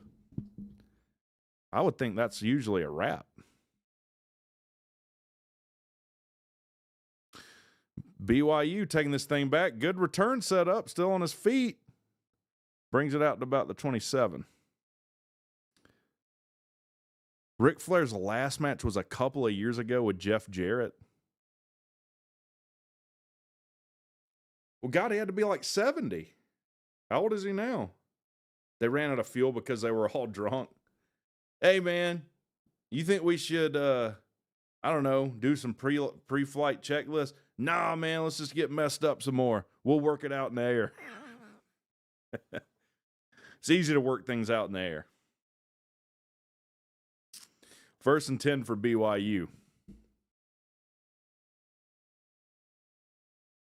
Deep throw, BYU. Complete right up the seam, man. BYU's rolling now. The booger sugar, yeah. I mean, there's not many people that could do that, right? I mean, first of all, most of these wrestlers die before they're like even 50 anyways. Kurt Hennig. I think Macho Man was 50-something. Hell, Eddie Guerrero died. He wasn't even 50, was he? Vandy versus Bama. Who do you... give me Alabama. Penn State, man, with the $5 super chat says, man, Ohio State is going to destroy us again. Pisses me off. What is a Pennsylvania accent like? I'm assuming you're from Pennsylvania. What does that sound like? Ohio State's going to destroy us again. Pisses me off. Then they come off a natty and look better than Penn State looks like shit in our all-in year. Down bad, man. Yeah, Franklin, he's got a, what is he now like? He's got 2. How many wins does he have over top 10 teams? Not many. Not many. I appreciate the super chat, though. I don't get the hate for the Ohio State fans. I guess it's because Georgia Tech never plays them. Has Georgia Tech ever played Ohio State? Ever? It would not surprise me if we have never played Ohio State.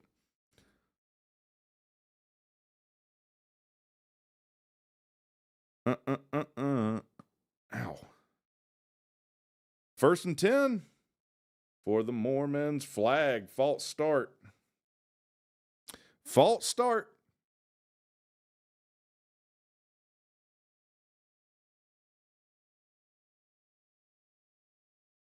Does Clemson cover today? I don't even know what the line is. Yes. I mean, Bill Belichick is bad. Bad. Bill Belichick's worse than I thought he would be. And I thought he was going to be dog shit before he ever coached a game at North Carolina. I mean, do you guys think you could do that? Like, you're Bill Belichick's age and a 20-something-year-old wants to be in a relationship with you. That doesn't raise red flags? Like, nah, I'm good. Yeah, I mean, she's hot, but I mean, I know what this is. I'm about to be separated from all my money. And rest assured, he will be separated from most of his money before this is all said and done. It's already started. It's already started. She's CEO of Bill Belichick Productions. He got $8 million real estate portfolio. And Lord knows what else. He files all of these patents that New England has and then just puts Bill's version behind it. You know 100% Jordan Hudson was behind that. Hard Knocks was going to come film at North Carolina, and she shit all over that. Could I just watch a Georgia Tech game without having explosive diarrhea? Well, I mean, yeah, I guess you could. Just play a clean. So are you like Sea-Dog? When Sea-Dog gets nervous, like he poops his pants. What top 25 team gets upset today? Texas is a good candidate.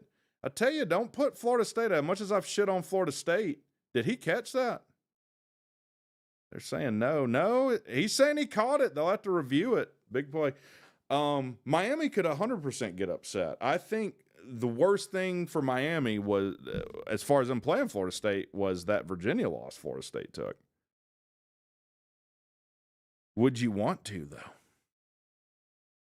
Let's see what top 25 matchups there even are this week. That's not a catch. That's going to be overturned. It's hot in here, too. I'm going to have to turn the air down. Appreciate the $5 from Penn State, man. Is Gettysburg in Pennsylvania? Ohio State has one losing season since 1988. It's not fair, constant winning, great recruiting, 3 natties since our last dam. I hate them so much. Well, if this makes you feel any better, one of their biggest donors was the financial advisor of Jeffrey Epstein. This is a fact. If you didn't know, you can go look it up. Name that's fairly popular these days. Where do you think he got all that money from? No, it was Jeffrey Epstein that was his financial advisor. That's right. That's right. And to the point, I think Ohio State ended up donating like $300,000 to some assault victims organization to try and pay recompense to that. So, yeah, I mean, if the Ohio State man ever tries to talk shit to you, just be like, well, at least we're not in bed with Epstein like y'all are. Good luck with that. 2nd 15 for BYU. Steps up in the pocket, flushed out, throws. No one there, though. Was that after Woody Hayes left? How mad do you how unhinged of a person do you have to be to punch a player in the jaw? How mad do you have to be? Epps and Masad? Who knows? Who knows? No one really knows, do they? A lot of people say it, though. Well, we'll both get banned. We'll just take our second strike tonight. How about that? Appreciate it, Joe. You think I got enough strikes? West Virginia fans deserve so much better. Yeah. Rock and Rant. I don't know how much of this game you've watched, and this play is a perfect example. There have been 3 plays I've seen, 4 plays that have been run. 2 are the same one. Read option on both teams. Quarterback draw. I guess you could throw quarterback power in there. Throw to the running back in the flat. Screen to the wide side of the field. That's the only plays I've seen run. Now, I have gone off on tangents about 1996 Olympic bombing, Edmund Kemper, and decapitating his own mother. We talked about Buddy Holly, plane crash with the Big Bopper. What else have we talked about? Ric Flair was also in a plane crash. We talked about my wiener for a minute. And so we've run the gambit. We've run the gambit tonight. You call it until they stop it. We blitz all night.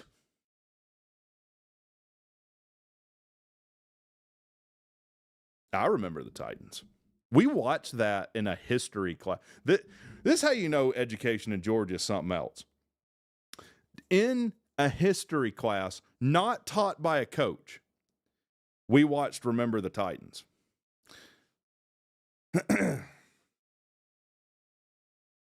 And the teacher had never seen it before, too. He was watching it for the first time with his students. 4th and 1, BYU is going to convert. If Vandy beat Bama today, get ranked in the top 10, they might. Coach Boom, forever a legend. That was like the first thing that Hayden Panettiere or whatever was in. Did you talk about the decommit from running back? No, I didn't. I did see that, though, where he's like, look, respect my decision. I love you guys. I just don't want to play for you. My recruitment is now 100% open in God's hands. I watched Mean Girls in sociology class at the University of North Georgia.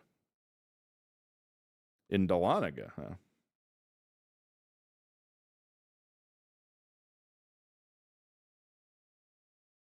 Pass interference, West Virginia. I was getting ready to fly back to Atlanta the night before the bombing to go to the Olympics. Felt safer than being a Gators fan, to be honest. Damn. Have you watched We Are Marshall? I have not. As much as I like Matthew McConaughey. We watched Oh Brother, Where Art Thou and Lit. That actually makes sense, though, because Oh Brother, Where Art Thou, it's either based on the Iliad or the Odyssey by Homer, right? I mean, it's the same plot, the sirens and everything, the Cyclops, the Bible salesman. That's the Iliad or the Odyssey. Touchdown, number 47, Mr. Trump. BYU rolling. Man, I knew this is the best decision of my life to become Mormon. Gainesville's campus, but yeah, UNG. Okay. Well, it used to be, what did that, it used to be something else. In constant sorrow all through his days. The Odyssey. It's based on the Odyssey. That's right. We analyzed Die Hard in my English 1102 class at West Georgia. The movie Die Hard? Ulysses. So in my 1102, we watched Troy, and that is to my day. I still have it, actually. Hold on. Read both of them. There you go. Iliad and the Odyssey. And then we read this complete horror story, The Divine Comedy. I kept every book from college, if you don't know. Let me update the score. Achilles is a badass dude. You got to like Hector, too, though. Hector, he fought him valiantly, but he was fighting against someone with divine powers. And then his pussy brother, what was his? Priam was their dad. What was the brother that brought Helen back with him? He ends up, he was a camper. Just like in Call of Duty, dude. He was a camper, and then he shot Achilles in his Achilles. You have a leather-bound copy of The Divine Comedy. That's when you know, you read that and you're like, these guys are dead serious about their theology. What is the first circle of hell? The unbaptized. So Abraham, Moses, everyone that came before Jesus is in hell. Paris, that was it, right? Paris was the brother. Yeah, they didn't play around with the theology. And I think the Divine Comedy, it was written by someone in opposition of the Pope at the time, if I remember right. The Odyssey is a story about Ulysses' adventures as he tries to return home after war, but he was not smart like the other Oh Brother. We thought you was a toad.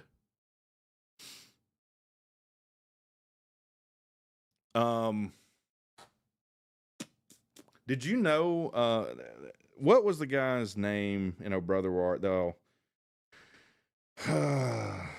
The main guy.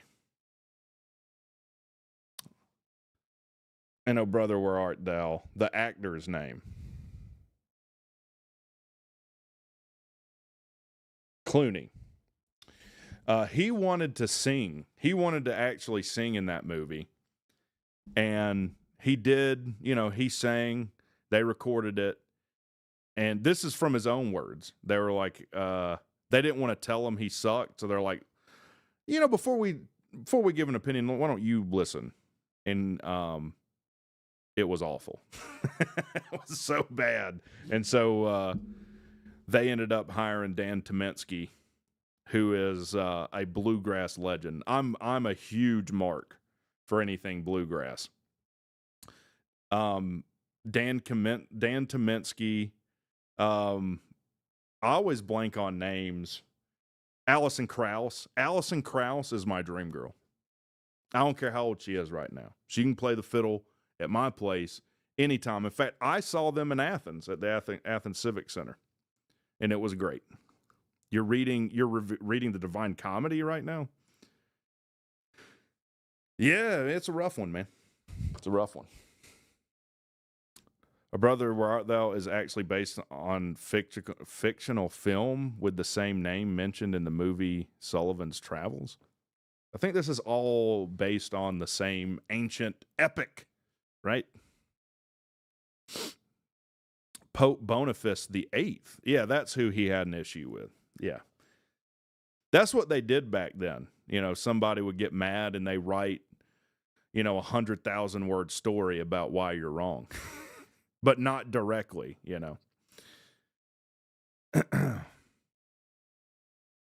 Dante wrote it more as a commentary. It was a fun work, but shouldn't be considered gospel for sure. It was a great concert tour they did after that. Yeah, dude. Jerry Douglas, bad.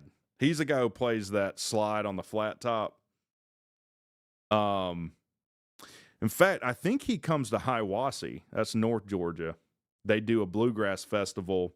My boy from Marietta, Travis Tritt, Jerry Douglas play up there, tear it up. In high school, we did a dramatic reading of The Crucible.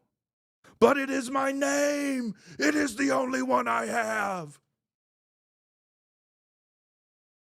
When did they write that? In the 50s? Around the Red Scare? Arthur Miller? Rex an educated man, guys. I don't know what to tell you. A Brother is definitely loosely based on the Odyssey. I actually just happened to be watching a documentary reminding me about that last week. Yeah. Also did one for Romeo and Juliet. I got in trouble for reading my part, which was Mercutio. I haven't read Romeo and Juliet since freshman year of like advanced lit or whatever it was.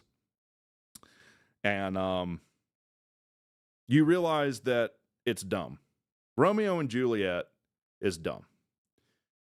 Can you imagine starting a movie and they say, by the way, everyone dies?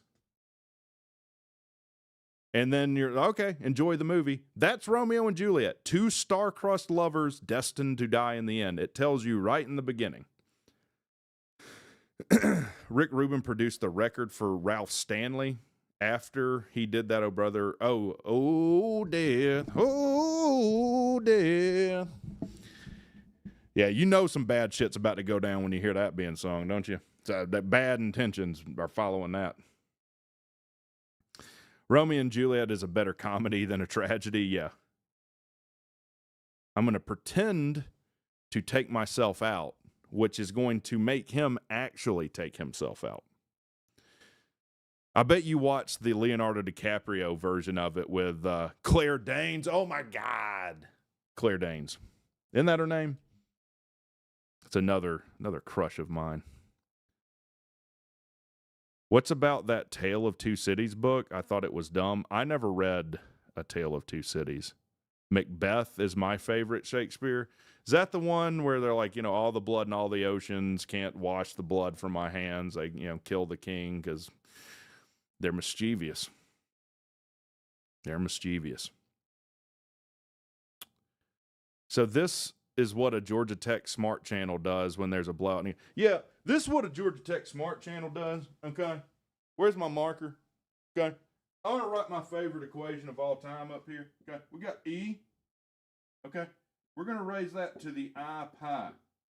Okay, you add 1 to that, and then Euler, this is actually Euler's identity. Okay, that actually equals 0. Okay, which is pretty crazy because E's irrational. Okay.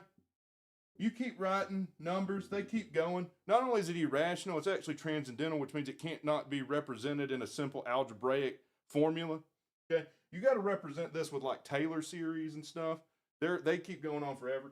Okay, I's not even real.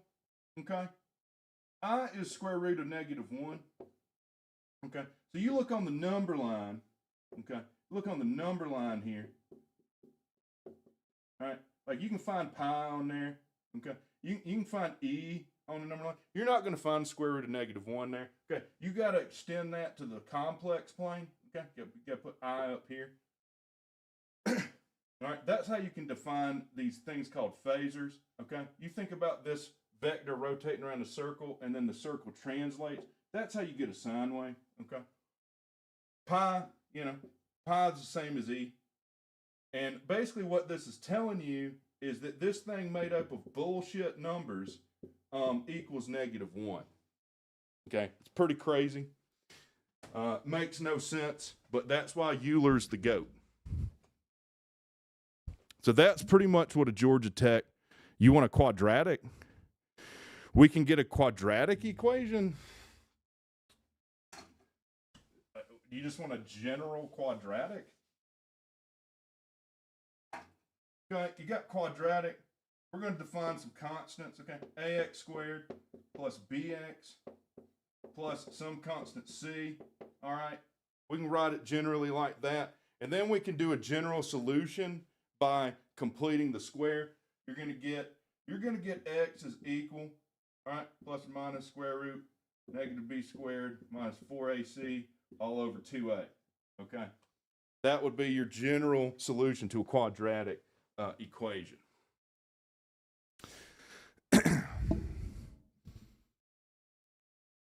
I might have even wrote it wrong. It's been a minute. I don't know if it's b squared. Is it square root? Maybe b's not squared. I don't know. It's been a minute. I think he means the formula, not the equation. Well, what do you want, man? What do you want? You want some more math? You want some more math? I'll show you something that blows my mind. Okay, this should be like the fundamental theorem of calculus. All right, you take the derivative, okay, of some function of x. Okay, that's going to be equal to the integral of that function. Okay, with respect to x. What this is telling you is that if you have some function, okay, maybe like x squared, like, okay, let's say f of x is equal to x squared, okay, that's going to mean, all right, this has to pass the origin, I'm sorry. That's going to mean that anywhere you evaluate this, that the area under the curve is going to be equal to a tangent line through that point, okay? Pretty crazy. All right, that's why this number E is so important, okay? This is only true if the function is E, actually. This is only true if the function is E. If it's equal to e to the x. We'll put e to the x in here, okay? That's why this exponential function is the language of growth. A refresher on logs. Laplace, man, I haven't done a Laplace transform in some time. This is what I subscribed for. Should we just derive the Einstein's time dilation equations before we get out of half? We could probably do that. It might take too long, though, but we could do it. Do that one? Derive the special relativity time dilation equations? Or you want logs or Laplace? First of all, I'm not doing Laplace transforms because that's a French name. That's a French name, and I would never. I don't give it any credit whatsoever. We could do Lorentz transforms, which is, how you define the time dilation equations. Meaning the highest ranked team should be worth more than a mid. I love how we've got like some in the weeds math stuff, and then sprinkled in there is like Ohio State sucks though.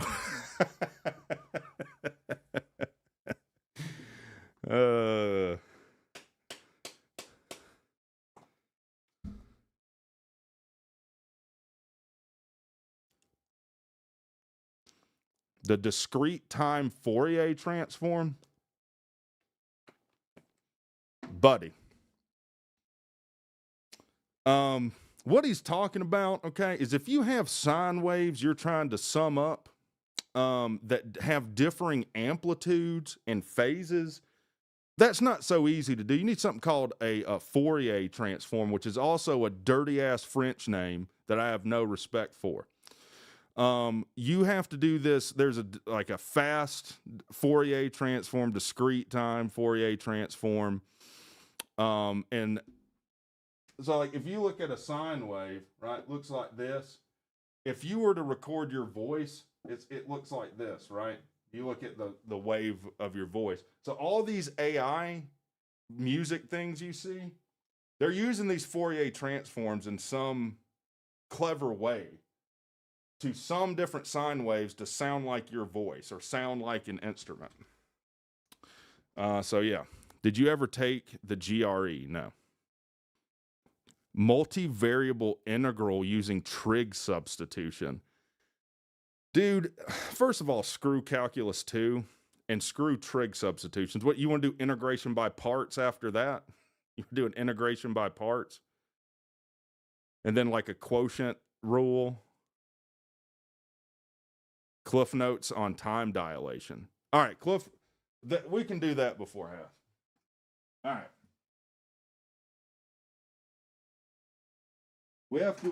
We have to assume some things, okay?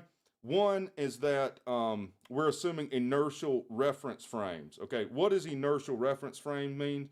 That means that you're not accelerating. So that means like net force equal to MA is going to work, okay? You're going to simplify this out. All right, so you're not going to feel, if there's no acceleration, okay, Newton is telling us that there's no net force. So everything's going to be hunky-dory for you. We're going to assume C is constant for all observers. Okay, that means if I see you going by at 100 miles an hour and you shine a light in front of you, we're going to agree on the speed of light. What that means is that your measuring sticks or your clocks don't agree. All right, so we'll do this thought experiment, okay? Let's say this is me, okay? This is me, and this is you on a rocket ship. You're going pretty fast, okay? And then we put two mirrors. We put one on the ceiling, we put one on the floor, and then we have a laser that bounces in between them, okay? And every time the laser goes up and back down, we're going to call that a second, okay? Now, this is you, okay? All you see the laser do is go up and down. I think we can agree on that. What I'm going to see is at some later time, all right, I'm going to see this thing do like this. All right, obviously this value right here is longer, okay? And therefore, you're going to experience time differently because a second is longer to you relative, or is longer to me relative than it is you. I don't remember what the equations are. I mean, you would set up a right triangle. You call this some distance D. You call this CV by 2. You would call this, what would you call this? That would be your velocity over 2, I think. You could use Pythagorean's theorem, and you actually derive that with Pythagoras' theorem. Let's look up what the time dilation equations are.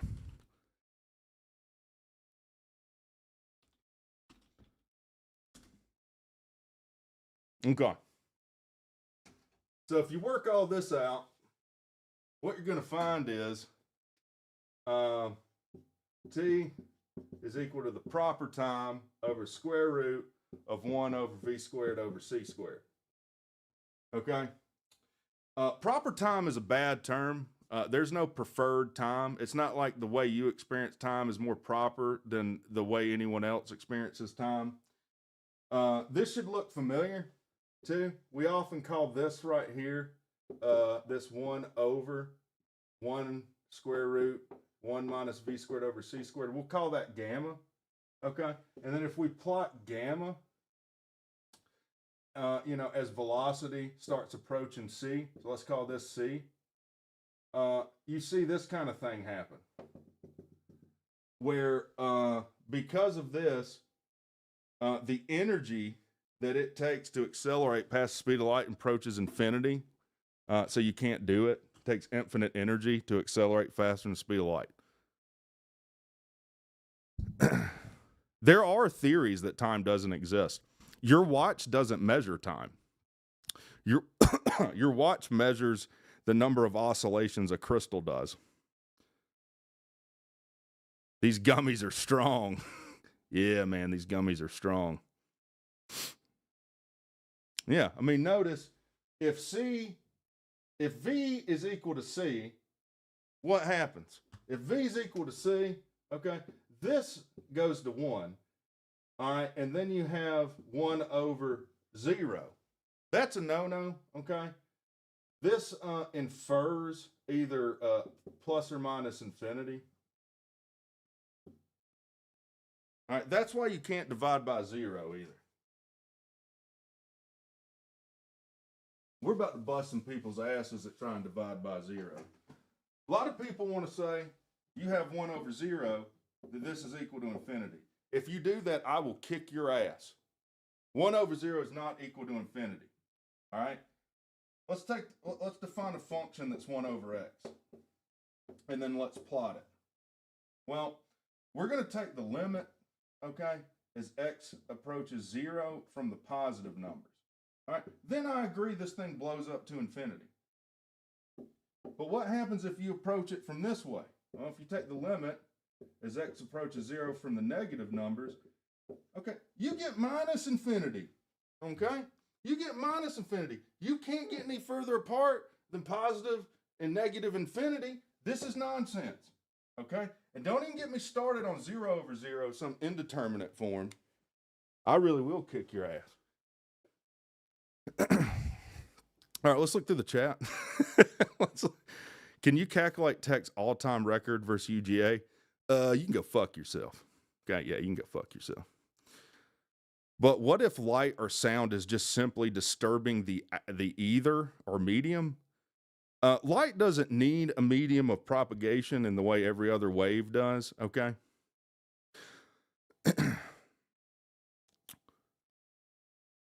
Time being variable is always one of the more wild physics facts. Also, we can already time travel forward. You can time travel forward.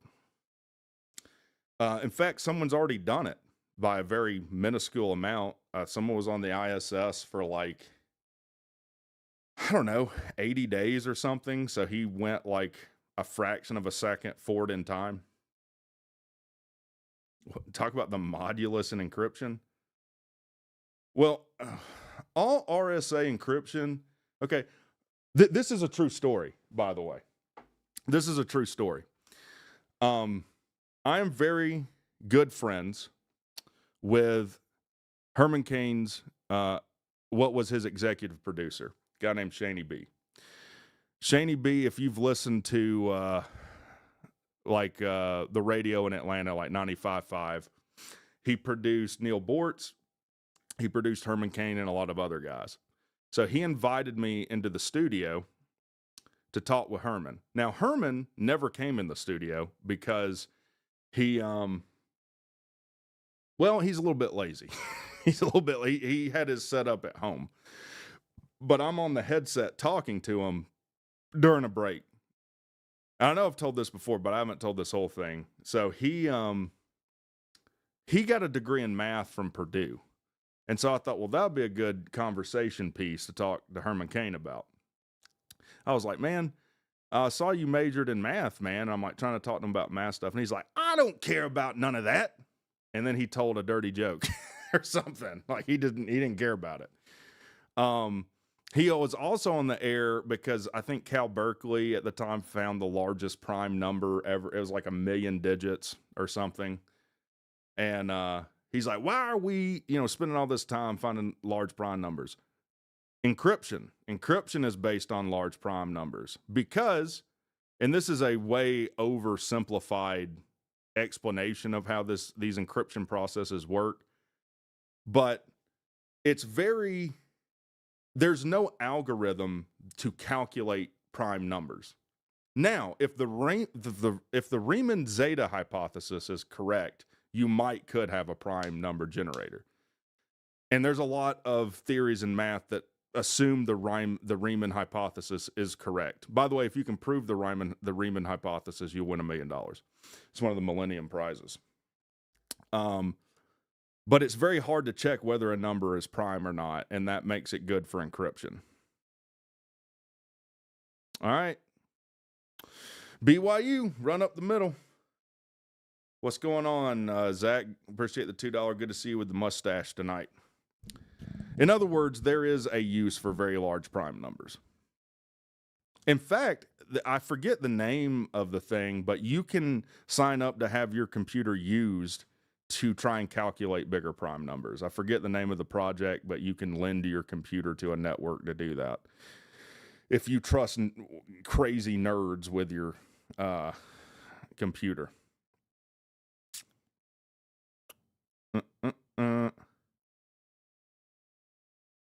And the thing with security and encryption is you only have to F it up once for everyone to be screwed.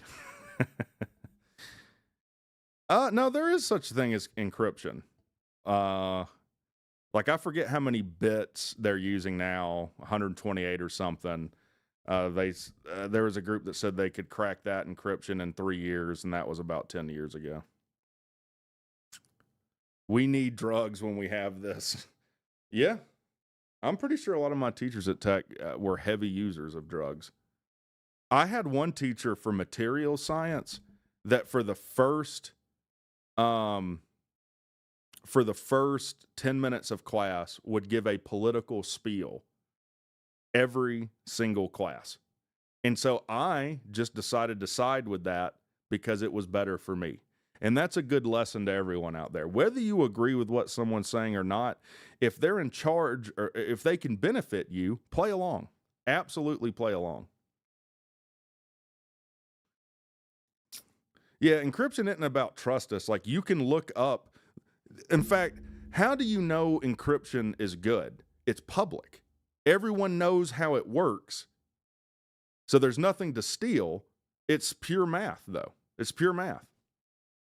You can go look up how it's done. Come up with a seed and see if I can crack it. I won't be able to. You could do the same thing. You won't be able to crack it. Remember when Bitcoin was encrypted? So we can try. I don't know what your issue with encryption is. Like, decentralized currencies are not defined by encryption. You know?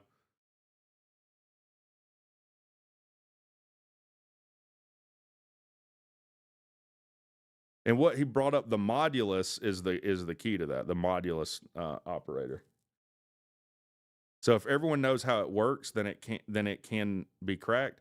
No. It's safer because everyone knows how it works. Like everyone knows everyone who wants to study the Riemann zeta hypothesis can study it. No one's been able to solve it. And you really want to go down a rabbit hole? This is depressing. There's something called the Gödel's incompleteness theorem, which basically states that there are some true statements in math that cannot be demonstrated to be true. So some of these millennium problems, like the Riemann zeta hypothesis, might not have a proof, but also might be true. You just might not be able to prove it.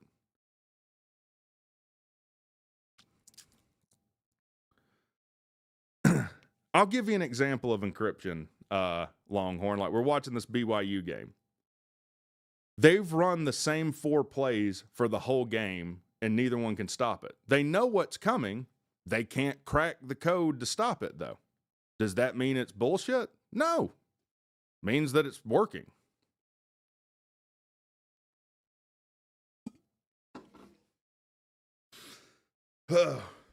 We've gone down the rabbit hole tonight, guys. Are we going to go Joe Reckon? Tell me, Jamie, look that up real quick. Jamie, have Eric Weinstein on it. If you really want to go down a rabbit hole of stupidity, look up Eric Weinstein. This guy couldn't, he says he has a theory, but someone could crack the code. Yeah, if you gave them thousands of years, they could, for sure. That's what's good about it, is you can crack it. It's just that brute force is the only way to do it. In the same way that you could crack every game of chess by calculating every possible move. Now, the sun will engulf the earth by the time that happens, but it is possible. It's the difference between problems that are calculable and not. Some problems aren't even calculable. The other mistake for things like Bitcoin is most attackers aren't trying to crack some encryption. They're just targeting the human elements. True.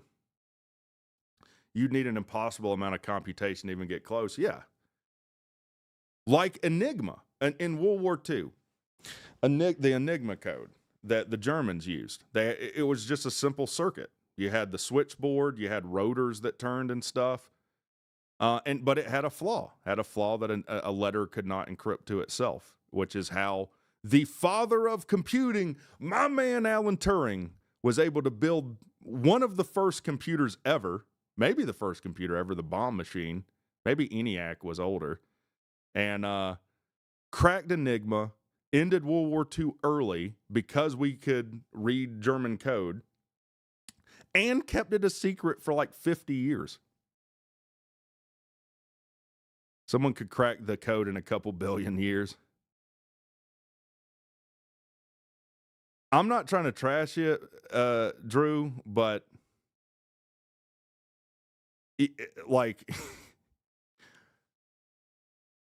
it's kind of like you don't have enough computing power. Like you don't.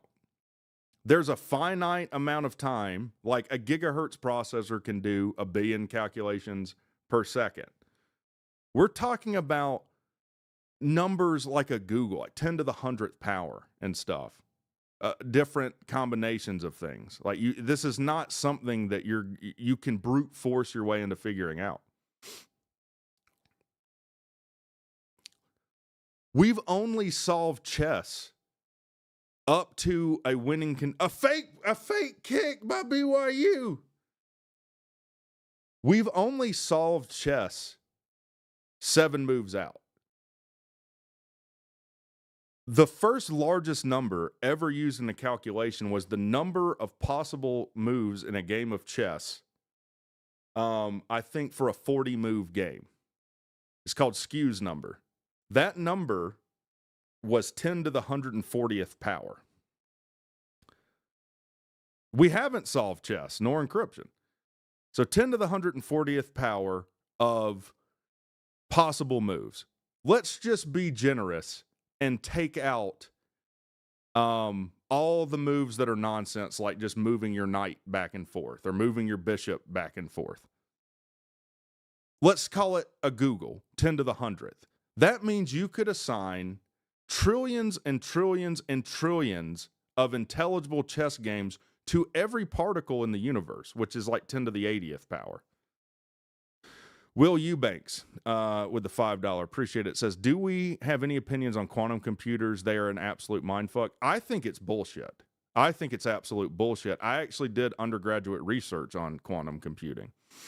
The problem that I see with quantum computing, all right, well, what's good about it? Well, you have a bit that's either 1 or 0. That's what a bit is. So your computing power with the number of transistors that you increase linearly increases. A qubit, so let's define a qubit as like an electron that's either spin up or spin down. If we're not looking or observing it, it's both spin up and spin down. So now you have like 2 to the n. Your processing power increases like 2 to the n, an exponential. The problem is that when you try and do anything with it, by observing it or doing a calculation, you collapse the wave function. So you lose the computing power you gained by using it.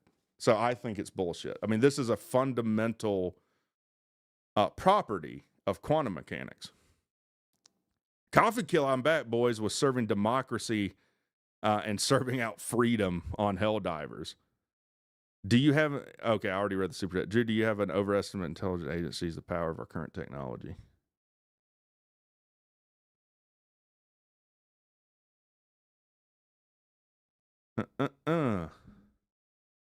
Yeah, I think quantum computing is a buzzword that companies use to try and inflate their stock price, to be honest with you.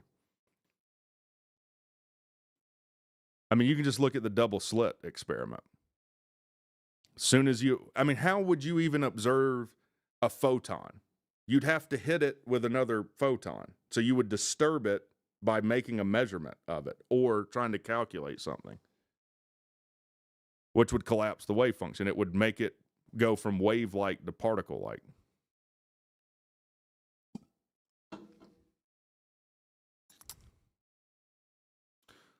All right, 4th and 5.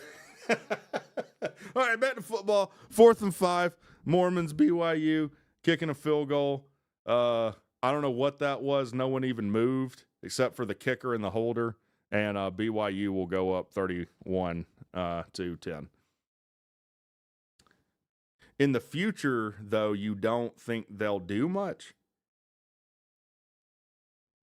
No, because it is a fundamental property of these particles that to observe them disturbs what you're trying to get out of them.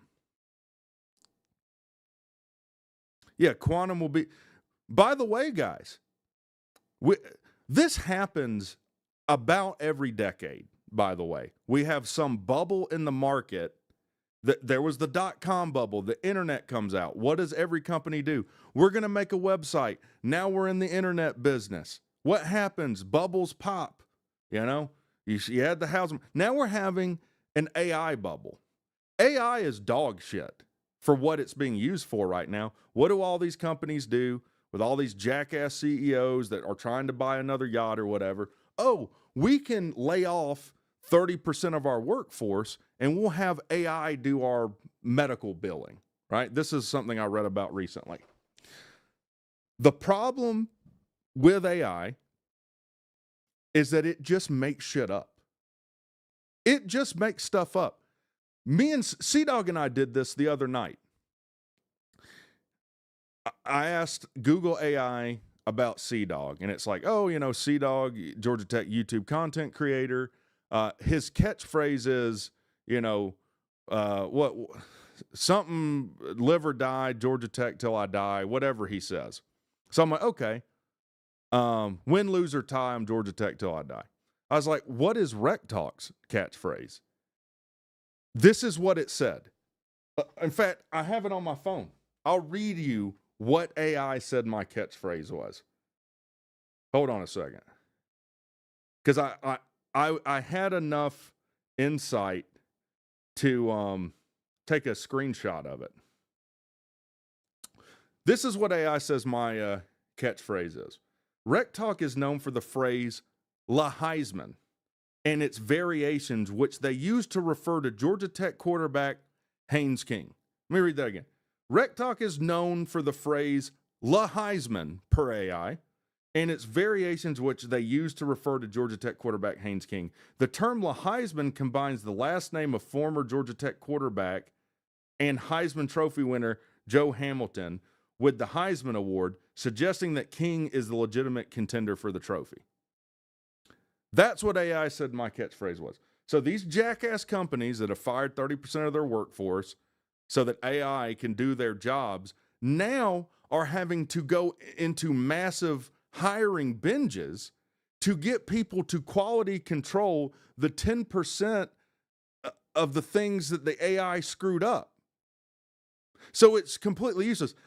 In other words, they're having to spend more money to correct what the AI screwed up than they saved by firing 30% of their workforce. And you're about to see a big downturn in the market because of it.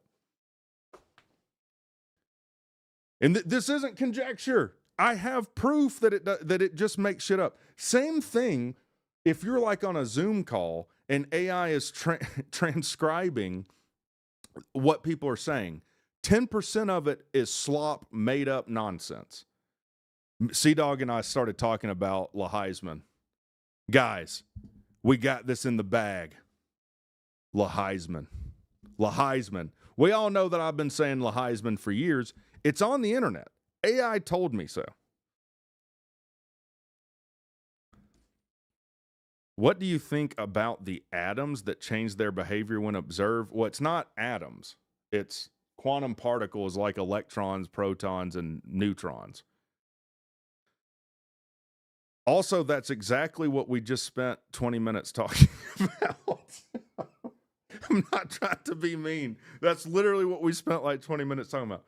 What about male models, though?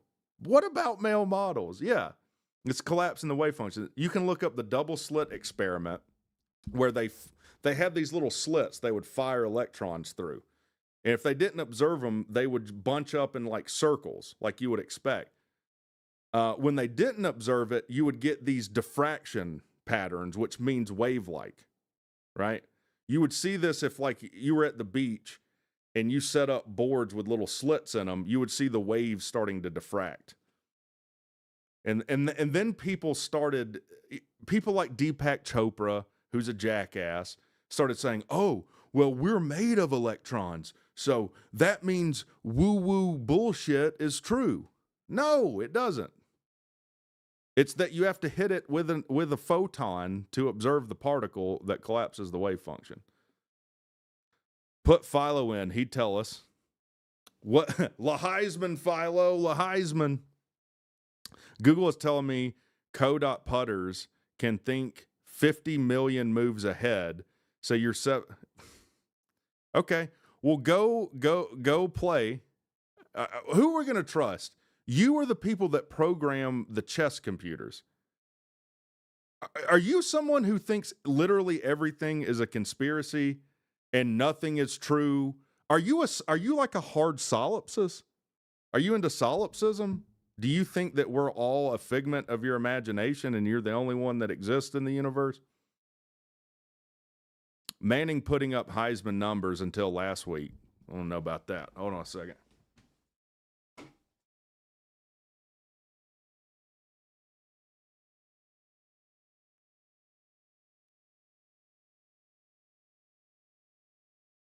Need some drink.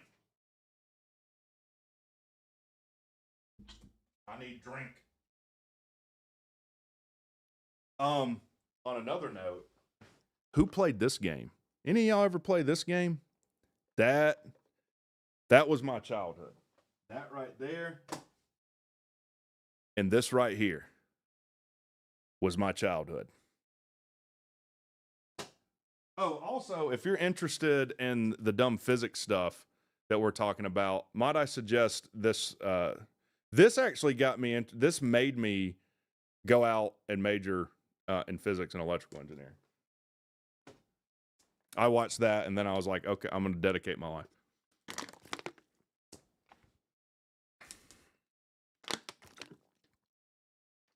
What else do we got down here? Oh, it's an awful game. This is the first game I can remember ever coming with a warning label. Let me see if I can get it. There's a little white label right here. And that label says, this game is recommended for mature audiences only. It contains adult language and content. Every time I look up, West Virginia's taking a 20-yard loss. This game is dog shit, but it's like the first mature game I can remember playing. Let's go down this rabbit hole. They re-released this, but if you haven't played this, this is a banger. This is what all the Paper Mario games are a spiritual successor to. Have you played Conker's Bad Fur Day? That game is really expensive. That's like $100 and something game, $120 game. I am working to collect every N64 game produced. I'm about halfway. Nintendo Switch is awesome because you can play all the old Switch games until they yank that service from you. This is the bullshit thing. You want to talk about some bullshit? So, I have a Nintendo Wii and I have the 3DS. Those, I bought those games outright. So I buy the games on the virtual consoles. Then they do away with the service. So now I can't even legally download games that I own because Nintendo is one of the greediest bastard companies known to man. Yeah, you can do that too, but here's the thing. I'm a collector, though. And if you're going to force me into piracy, then don't be so tenacious with taking down piracy. It's crazy.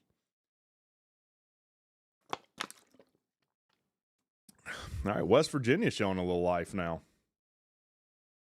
Like, Nintendo will try and take down like Super Smash Brothers Melee tournaments because they use modded version of the games. Will go out of their way. What game did they screw you out of? Every game that I own on those platforms that I bought on the virtual console. I mean, a few $100s worth. Intercepted. That's one of the craziest interceptions you'll see. Man, West Virginia's bad. Right, and so you have Mario games on the Wii. Let's say you damage your Wii and the hard drive goes out. You're not going to be able to download those games again. You go buy another Wii, load your account in, not going to let you download them. The crazy thing is that Nintendo has no issue with giving no possible way to play their game, then crash out if you pirate. Yeah. And maybe it gets my channel taken down. You should pirate Nintendo games. You should. I think it's moral. Because screw them. When you don't give someone a way to buy your product, you can't be mad when they steal it. It's insane. But what do? They hold it for ransom behind their online service. I bought a Switch only because I got a stupid good deal and I barely own any games for it because I can't pay $60 for games. How about $80 or $90? Physical versions of Switch 2 games I think are $90 now. That's the other thing that's happening. All these games have the shit monetized out of them. Mario Kart, oh, you got to buy this DLC pack, got to buy these skins, blah, blah, blah, blah, blah, blah. They charge you full price for a live service game. It's insane. You can get all the games on Nintendo Switch, though, for real. No, you can't. You can get the ones that they release on the platform, but you certainly can't get them all. I have them all. I have every Super Nintendo, every Game Boy game, every Game Boy Advance game, every Nintendo 64 game on my hard drive, and I don't feel bad about it. Battlefield 6 is $80. That's crazy. Also, companies are trying to make it harder to own physical copies of things. This is the other trend. I'm glad you brought this up. Let me take my glasses off. Companies are trying to make it where you don't even own anything anymore. You don't even own it. Especially with video games, we're selling you a license. This is a case that's being litigated in California right now. I forget what game it is. It was like Midnight Club or something, which was an online game, but it can be played offline.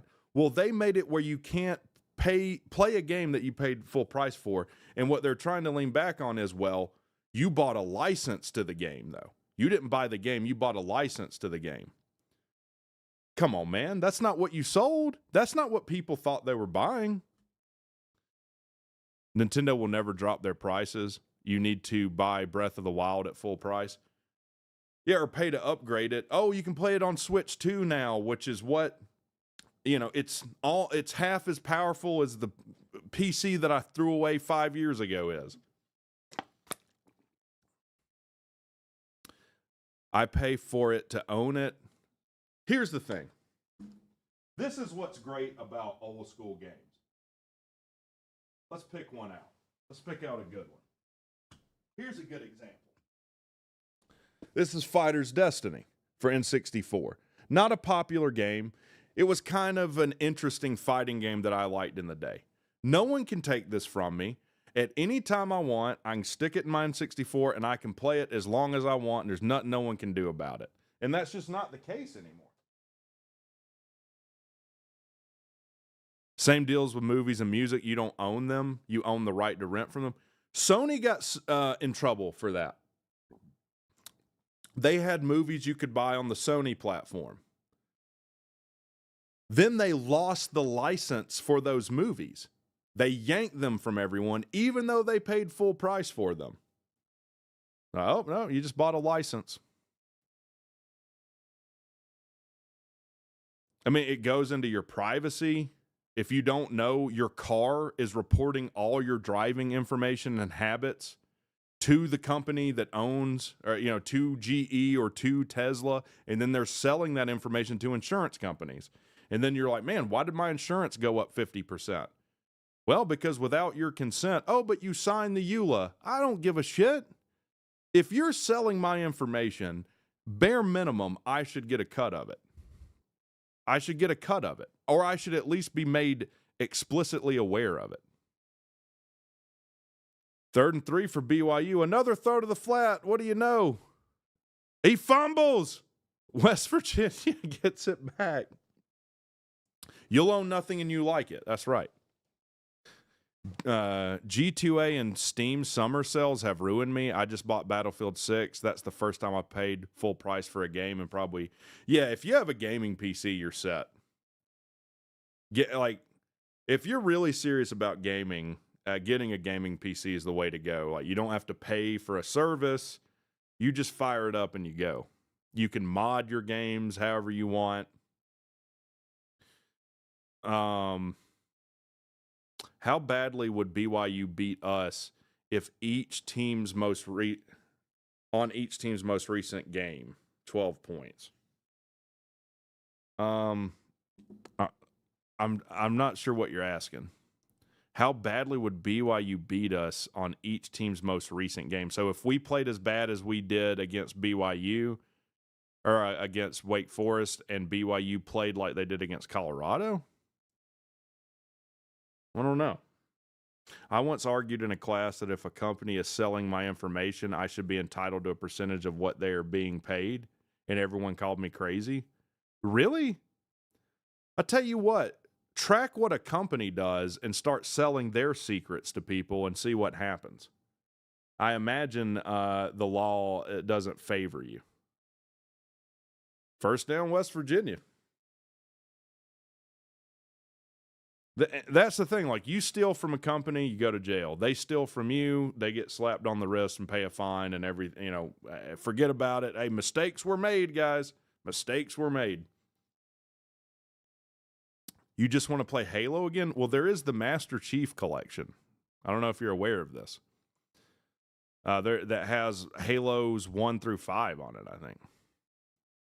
If you turn on an old console that hasn't been used in a long time, like an Xbox One, it simply won't work without checking the internet. Yeah, that's crazy. They tried to do that with the Xbox One, like, oh, it's always online and this is for your benefit. Well, what if my internet's out? What if I don't want to be on the internet all the time? Go screw yourself, they say. You clicked on the dotted line to get the service, yeah.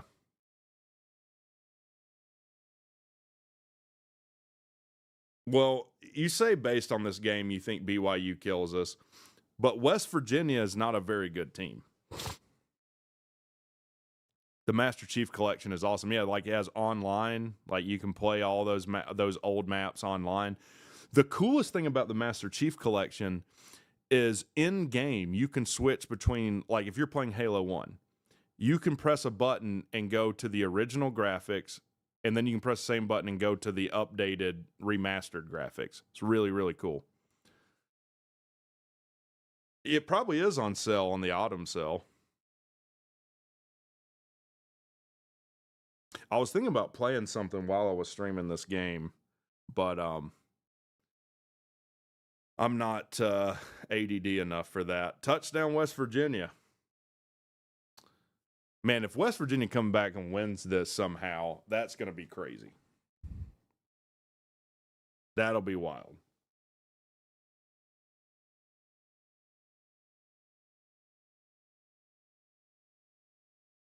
I'll tell you what else is wild. Hold on a second. I'll show you. I have always kept the boxes that like my video game shit comes in. Always. Since I was little. And my ex-wife, when we were married, would get so pissed that I had like a closet of boxes. And who's laughing now? Who's laughing now? You know what that box is worth? Just this box is like $150. Just the box. Complete in box is like 400 and something, 500. Who's laughing now, lady? Who's laughing now?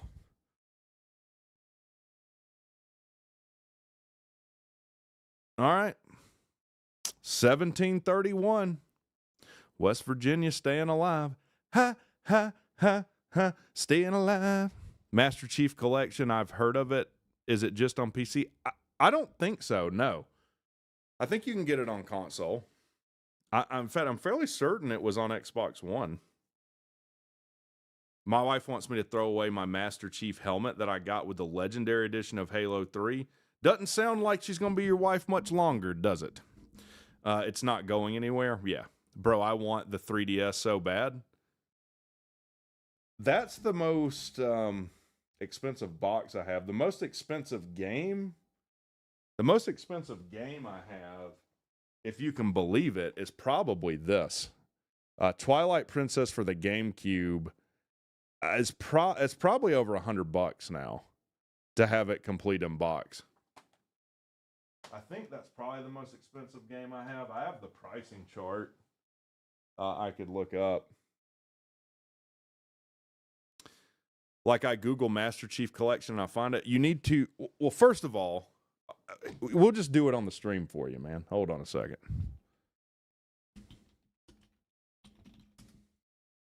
Let's see what platforms Master Chief Collection is on. It's on Xbox One and Xbox Series X and S. And on PC. You wouldn't even need like a banger PC. Like, not that I'm strutting. You don't need a 4080 Super in your computer like old Rec has. It's free on Game Pass. Well, Game Pass is now $360 a year. They just went up on price for it. Deep throw BYU. Incomplete.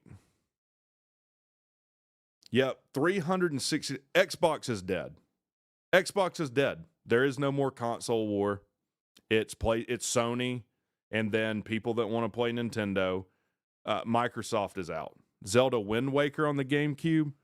Funny you should mention that. You talking about this game? Talking about that game? You talking about complete in-box Wind Waker? Thought you were. Don't underestimate the kind of nerd I am.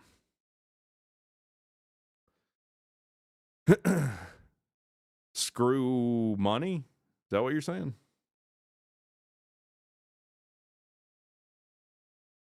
I'll tell you, if you have a Game Boy, two of the most, so I can get it on PC, of course. Yeah, of course you can. Don't get Game Pass, by the way. Fuck Game Pass. Just buy it. You can get it on, download Steam if you don't have Steam, make a Steam account. Let's see what it is on Steam right now. I'll open my Steam if I can. Why?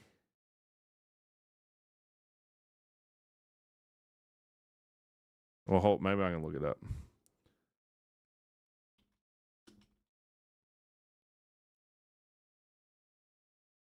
You're so jealous of, what are you talking about, man? Why are you creaming over BYU right now? What are you doing? Dude, you can get Master Chief Collection for 75% off. You can get Master Chief Collection for $10 right now. I'm pretty sure.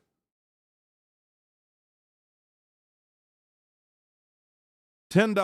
Download Steam right now. You can get Master Chief Collection for $10.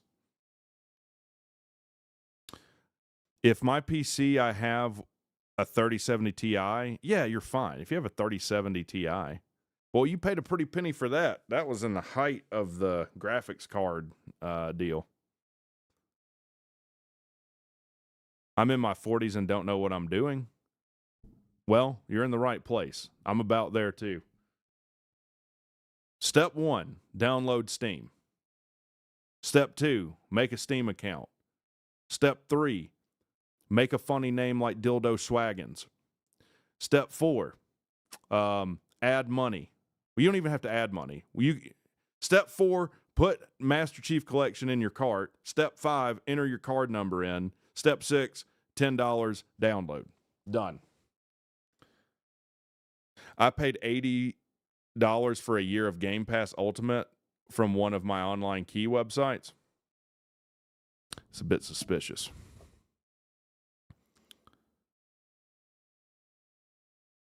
Is ODST, what is the Halo where you, spoiler alerts, you die at the end and you just have to kill as many before they kill you? Is that ODST or is that Reach? I think that's Halo Reach. Yeah, I got bent over when it came out. I was rocking a 1080 Ti and it blew out. So, do I still have it over here? I probably do somewhere. Hold on.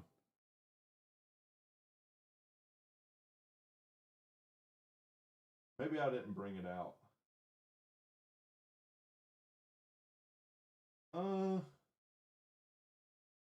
Where's my 980 Ti's?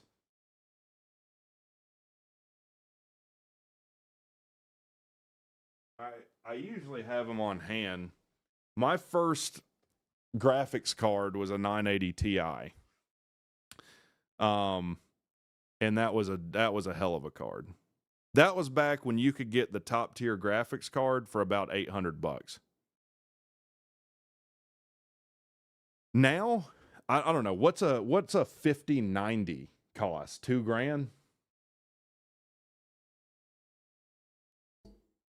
Yeah, 23, 24. I see 2,500. What's the Founders Edition? What does that cost? $2,000 for a Founders Edition 5090. By the way, 5,000 series cards are dog shit.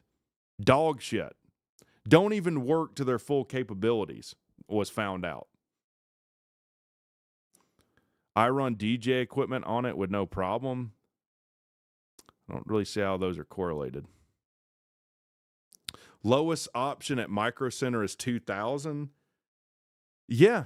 Now, as much as I love, and I mean love, spending thousands of dollars for 3 more FPS in a game, not even I will do that. I actually had a 980 Ti hybrid before the 1080 Ti. Yeah, 5090s over 2K. When I got the 4080 Super, I think it was $1,100, and I was okay with that. And I upgraded from a 980 Ti. And you know what? Haven't even played it that much. Haven't even played it that much. My first was you went with AMD, an R9 390. Didn't. Actually, now that I think about it, my first ever graphics card was when the original Far Cry came out. I don't even remember what it was. Like, I'm not even lying. This is a Nintendo 64 circuit board, right? You can see I was doing some stuff to it. It looked like half of this, or like a quarter of this, and it had like a little fan on it. That was my first graphics card. It was like an NVIDIA, I don't know, 500 something. All right. And I told my dad, I was like, look, if you buy me this, I can play Far Cry. OG Far Cry came on like 8 discs. It was like 8 discs, and you had to keep putting them in. What I didn't know is that the power draw from this graphics card was more than the power supply could handle.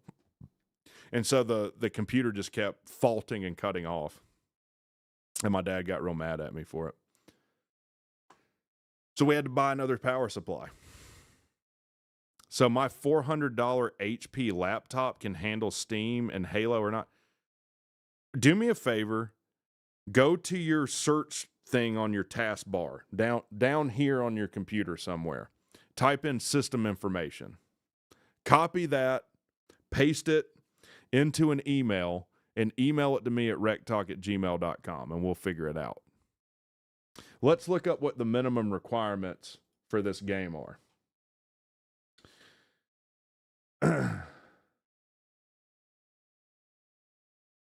Minimum, you need Windows 7, at least an AMD 960 or an Intel i3 550, which you probably have. That's not the important thing even. You need at least a GeForce GTX 450, so something tells me you'll probably be okay. Or an AMD HD 6850. Do you have 43 gigabytes of hard drive space? Actually, there's a site, Longhorn, called Will It Run It, I think. Can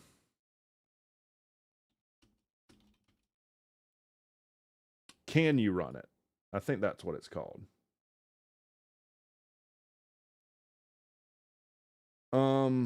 Yeah. Basically, there's sites where you can just type in the model of your computer and the game, and it'll tell you if it can run it. Now, I imagine you're not going to be able to run it. You'll probably have to run it at low settings, most likely. Actually, Longhorn, what you need to do is you just need to build a gaming PC. You need to invest. How much money do you think we could build a decent gaming PC for? $1,500? $1,500, you'd be set. And then the $10 for the game. That's what you need to do. Honestly, if you have an Xbox One, you should do that. That's what you should do. You're about to build a new one soon.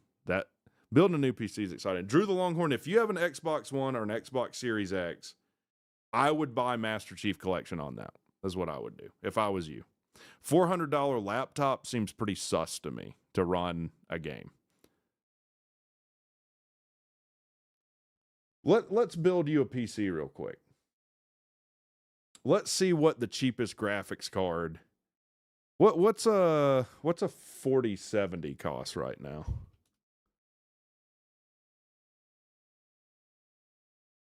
$769. Okay. So let's write that down. $769 for a 4070. Most of my GPUs I have bought have been used and I've never had an issue. I'll do anything for those extra frames and save a buck. Yeah. I'll post my comp stats here in a second. Well, don't dox yourself. Just go ahead and post your IP address real quick. That'd be nice. Just go ahead and take control of your computer. That would be great, Drew Longhorn. Post like your IP address in a chat with a bunch of Georgia Tech nerds, and then we'll see how that ends up for you. I mean, I'm just gonna be honest with you, man. I'm feeling like a $400 laptop that's however old is gonna be a rough experience for you. Like, just because you hit the minimum requirements to run a game does not mean it will run it well. It might run at 28 frames a second or something, so it's real choppy looking.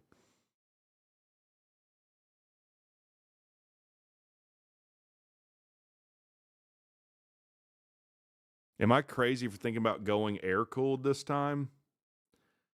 No. No. You mean for your processor? No. I can be trusted with your SSH keys. What you're going to do is you're going to write your password down. Okay, you're going to type that in the chat. Followed by your social security number. Okay. Your mother's maiden name, your birthday, anything that will be a common security question, you're going to write that down. Let me see if I can find something I'll show you guys. I saw this shit, maybe you guys have seen it. There's a non-conductive water-like liquid you can submerge your whole computer setup in that will cool your computer down. Like, it's basically completely water-cooled, but this water has this like non-conductive chemical in it. And for like a cup of it is like $300 or $400 though. What was your first pet's name?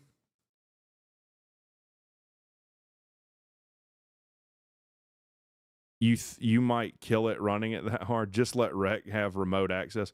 You're going to want to download. Okay, you're going to want to download TeamViewer. All right? And give me remote access. And then you're going to want to give me expiration date and card number. Is that what it is? Mineral oil? Let me see if I can find a video of it.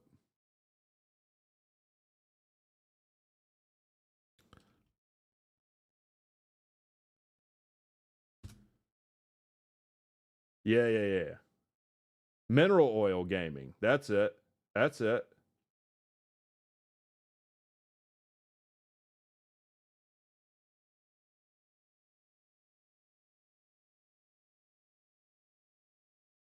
Yeah, this guy has his PC in a fish tank, dude.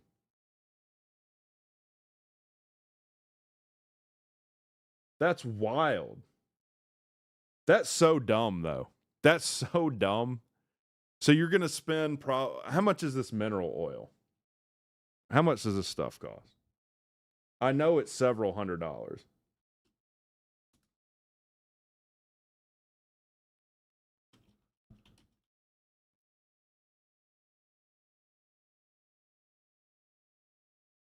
Okay.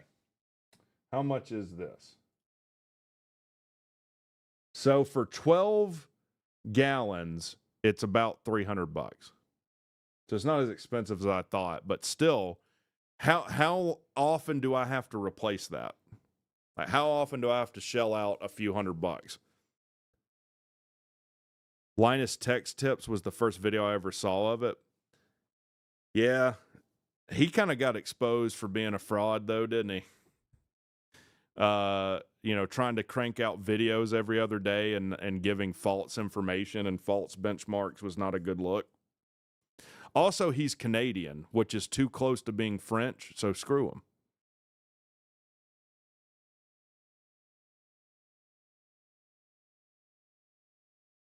Longhorn, do you have an Xbox One or Xbox X? Where'd you go?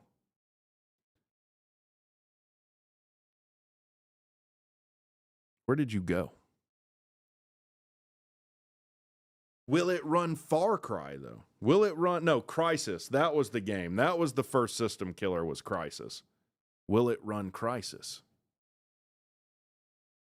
Internal storage 128 gigs?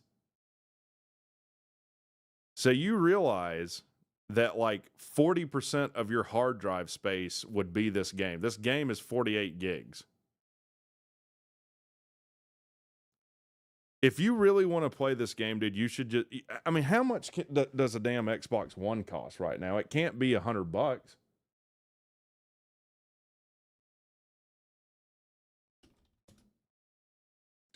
Yeah, like $160. Go buy an Xbox One. I think your computer is not going to run this, dude. I really do. You probably have an integrated graphics card anyway.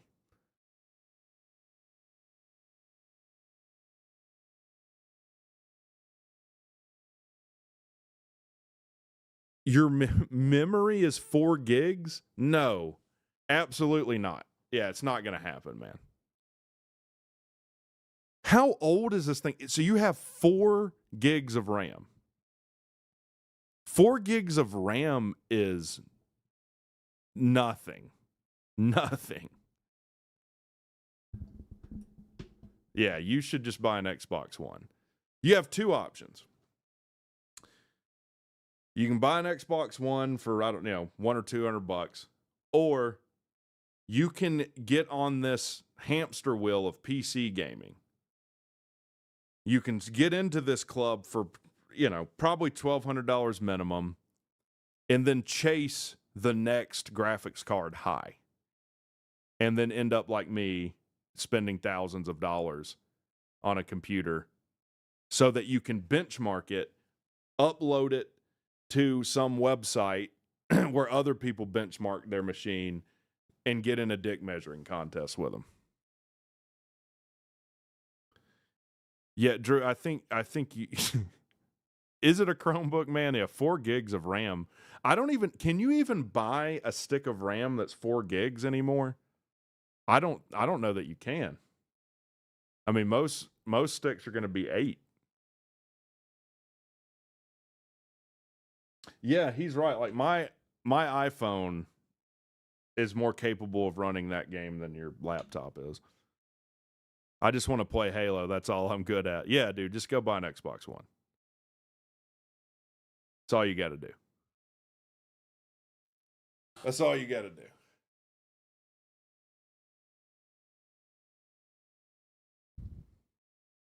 But Steam is nice, though. The Steam is nice. It doesn't even out, but it is nice to it's like, oh my god, I spent all this money on a gaming PC, but then the games are much cheaper. My Fold 6 has 12 gigs of RAM. Yeah, I mean, usually a system has a minimum of 16. And it's always a power of 2, isn't it? Got to go back to that binary. All right, we've solved Drew DeLonghorn's issues. GameStop should hire us. Anyone remember going to GameStop trying to buy Grand Theft Auto and trying to convince your mom that it wasn't the game that it was? I went to GameStop and convinced the guy, maybe I was 12, and I'm old, so this was Grand Theft Auto 3. And I told him that my mom was, she was at the store down the street. She was totally cool with it. And he sold it to me. And that was the greatest day of my young life. I beat up hookers. I had sex with hookers. I killed indiscriminately. I got blown up by the mafia because I didn't check my phone. Those were the days. If you get an Xbox One, you can also play most of the old ones on it via disc because of the backwards capability. You can play Xbox original, or I think you can play some original Xbox games. I know you can play some 360 games on there. That's going to go away too before long. Companies are going to why should we make things backwards compatible when we can just screw people and make them spend even more money? I never played the old PS2 Bully game, but I should. I know that it's a banger. I know it's one that a lot of people like. It's kind of got a legend. It's like a cult classic like Max Payne. I know they're not anything alike. I'm just saying, as far as games that weren't in the forefront, but have this cult following to them. West Virginia, 8 minutes left in this game. They're still going, man. They're still going strong.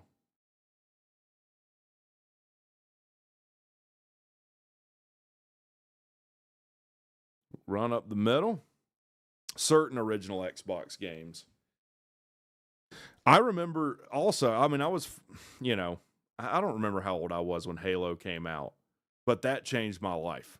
The original Halo, my mom bought me the Xbox for Christmas the year it came out. Reverse. No, fake reverse. And I got the original Halo. And to this day, it gives me chills. I put the disc in. First of all, the original Xbox UI was kind of cool with the all green. Appreciate the $5, Drew DeLonghorn. I'm not really a gamer, but I miss playing Halo 1, 2, and 3. Thanks again. Yeah, no problem, buddy.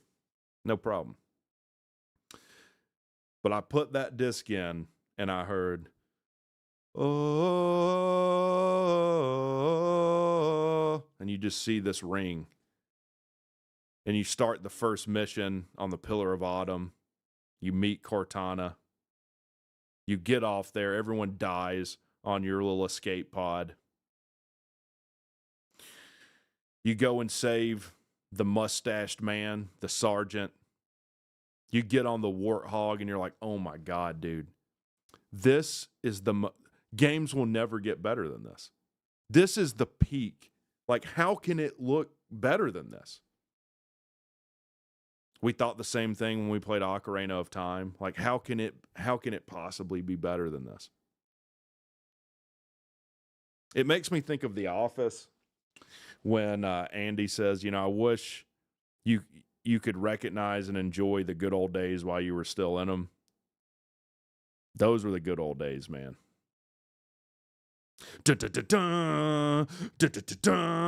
then my mom heard the people cussing, and then she took the game away from me. And I've hated her ever since. I love the old Modern Warfare 2 intro. I didn't play multiplayer games that much. Now, I did.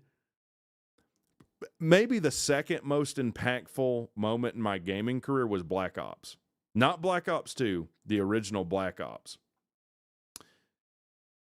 That was the first time I got into actually strategy of a game, playing zombies, looking up the strat. Well, because look, when I was playing N64, there wasn't YouTube. You could go watch someone show you the strategy. We had to walk uphill both ways back then. Those were the days, dude. OG Black Ops 1 zombies. And I did play some online with that. I'd get on with my friends. One of them was actually Mormon, and I shit on Mormonism while we played, and he'd get mad. I'd be like, if you loved Joseph Smith more, I wouldn't have killed your ass just then. Dang, we're still going, dude. Just back from seeing the smashing machines. I still don't know what you're talking about. Oh, it's 38. We haven't even updated the score. I'm going to be honest with you, Josh. We haven't really been paying attention to this game. It's pretty boring. OG Black Ops this week. I have thousands of hours playing Halo 1. Let me go look at my... Well, I can't. For some reason, it's not like my main... Oh, did I hit something that made me not be able to... Maybe I can log into it on my phone. What game do I have the most hours in? That's the thing about Steam, man. You think you have thousands of hours in it, but you probably don't. Let me see what game I have the most hours in.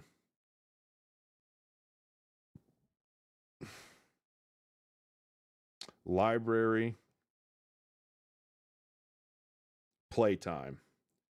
So this is probably embarrassing for me to admit. The game that I have the most playtime in the first Souls games I play is Dark Souls 2.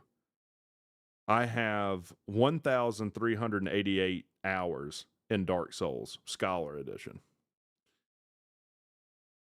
Dark Souls 2 is a better game than people give it credit for. What's number 2? Dark Souls 3. So I've got 848 hours in Dark Souls 3, Witcher 3, 664 hours, and then GTA 5.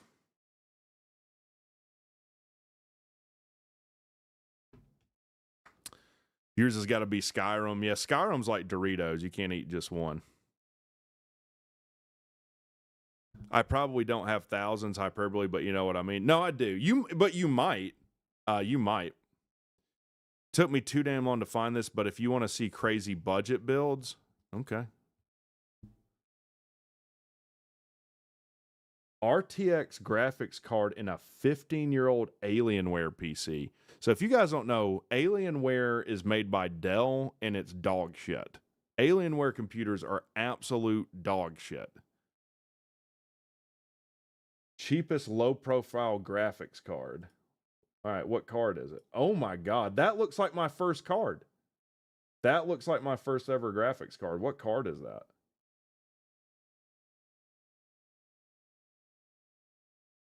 What is the card? He can't even find a driver for it. It's so old. Are those after divorce hours? They're mixed in. Those are pre and post divorce hours.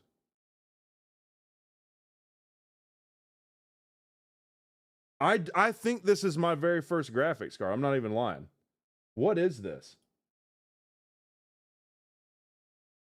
GDDR4 PCI X low.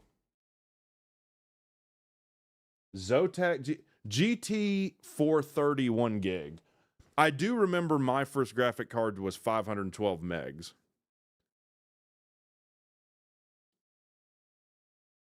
Alienware is mad overrated. No, it's awful. The chassis in the case is like custom, so you can't. It's impossible to get to anything. It's bad. I got 2,300 hours on Rock Band 4. Do you play bass? Be honest. Excited for GTA 6? Yeah, May, right? Have I played Infamous Second Son? Sea-Dog swears by it. I have not played it. I didn't get into PlayStation until PlayStation 4. West Virginia's still hanging around, man. Maybe a late hit, too. GTA 6 going to drop the day after the world ends. You had the very first 3D accelerator, 3DFX Voodoo. Dude, let's see. When did that come out?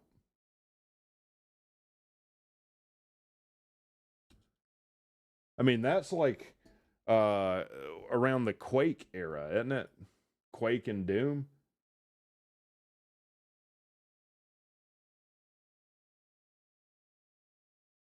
$1995.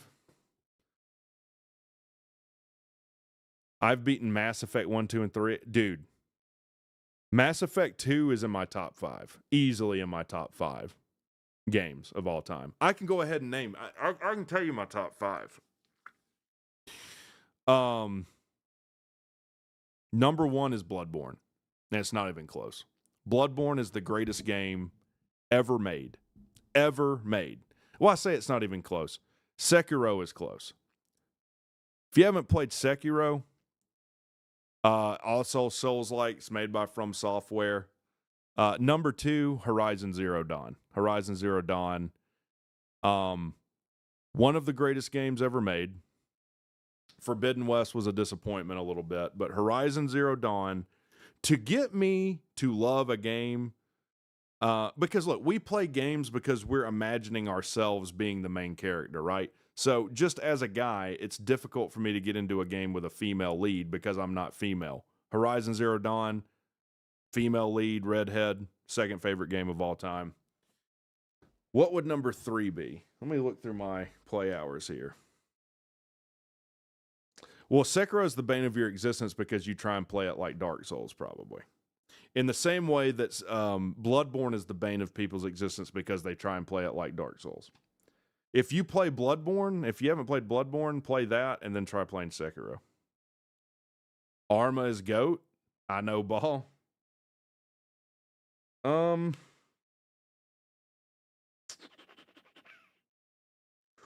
Ooh. Assassin's Creed Black Flag's pretty good. Assassin's Creed Black Flag was a fantastic game with a tearjerker ending. Oh, I know. Number three, clear to me now. Something Sea-Dog and I have argued about hours and hours of our lives. Morrowind. Elder Scrolls 3 Morrowind. That's another transformative moment in my life. In fact, I know I have it over here. Yes, I do. I still have the original guide. It's not even color. I have the original Morrowind guide. Dogoth one of the greatest characters and villains in gaming history. I only play chess. What do you like? What opening do you like as black? Are you a Queen's Gambit? Do you like to play the Italian game? Are you a bastard that plays the French? Anyone that plays the French against me, I immediately resign.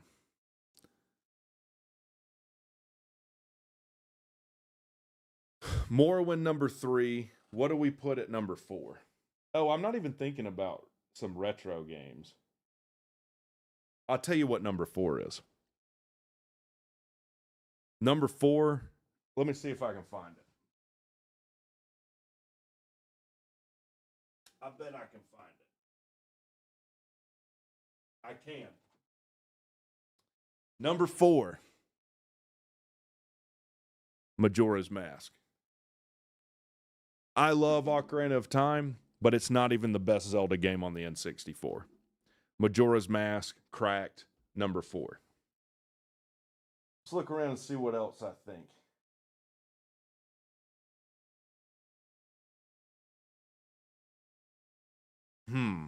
What do we put at number 5? If Red Dead 2, here's what's tough about newer games, though, is they built off of previous games.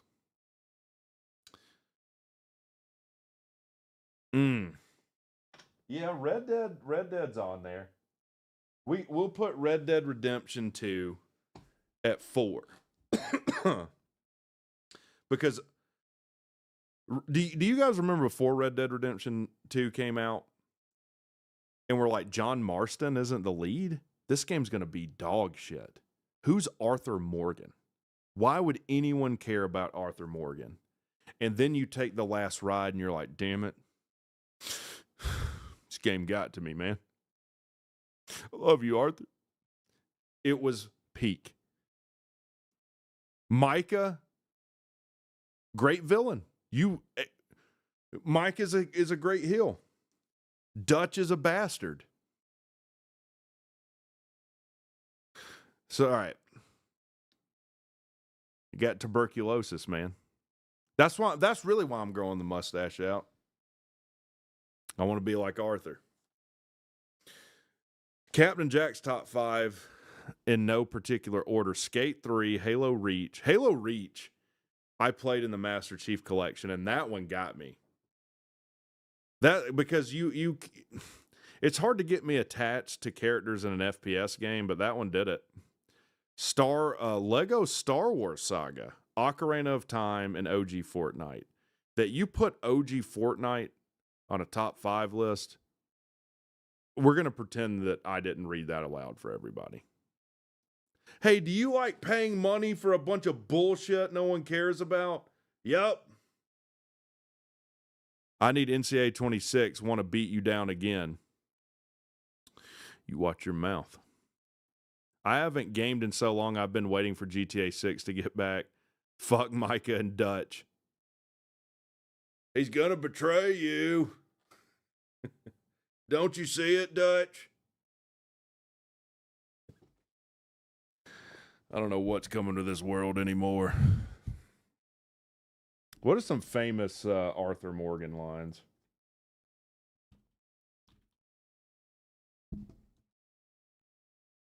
That could be a character on the channel.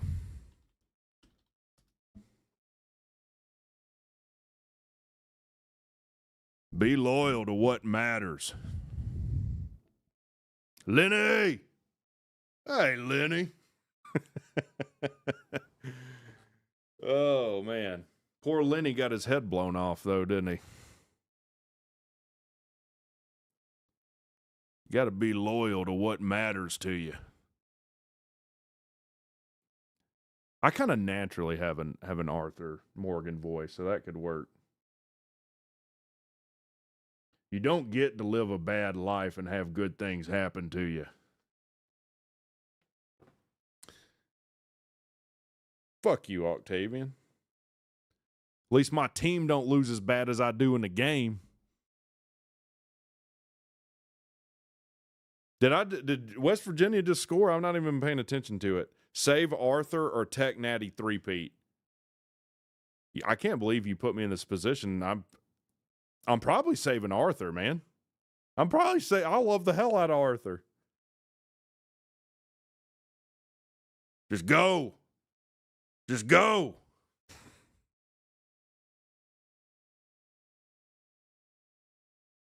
I tell you who's similar in voice is the dude from Walking Dead, Rick. Carl! This ain't a democracy anymore. From now on, we do things my way. Shane, did you fuck my wife, Shane? I'd been in a coma for 2 weeks. And you're porking my wife?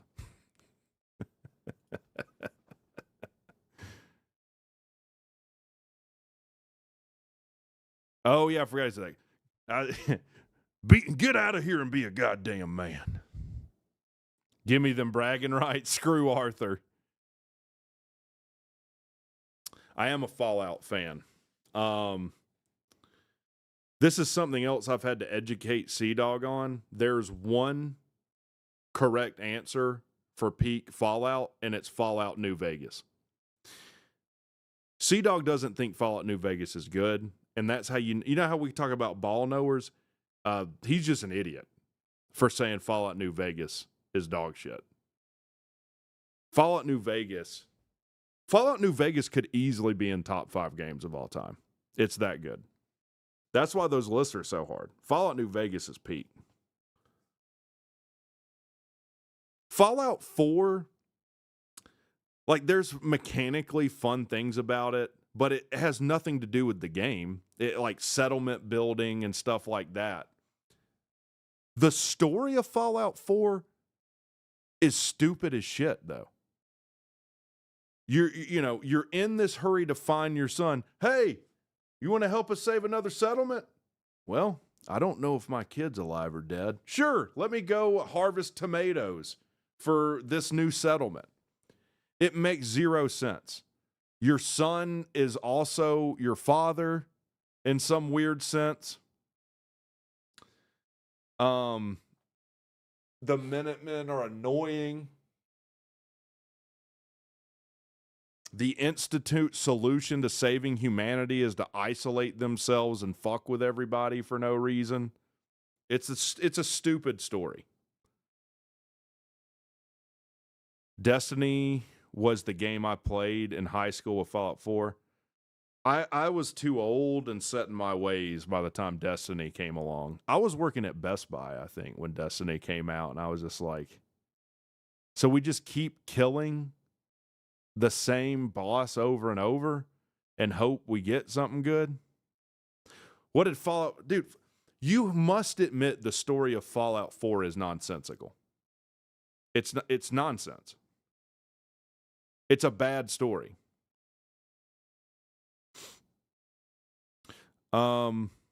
Just for her son to be a POS, yeah. Yeah, like, obviously the canon ending is for you to side with the Institute, which is morally the most sideways ending. That ending is the ends justify the means, which is literally one of the most dangerous lines of thinking you can have, because you can justify doing anything. The Brotherhood is badass. That's the most fun one. Liberty Prime is pretty badass. I'm not saying it's a bad game, by the way. Like I said, mechanically, like the mechanics of the game are fun. The VAT system is genius. However, the story is stupid. Let me say it this way. The most fun you have with Fallout 4 is not playing the story. Has nothing to do with the story. Have I ever played Sea of Thieves? No, I have not. I have not.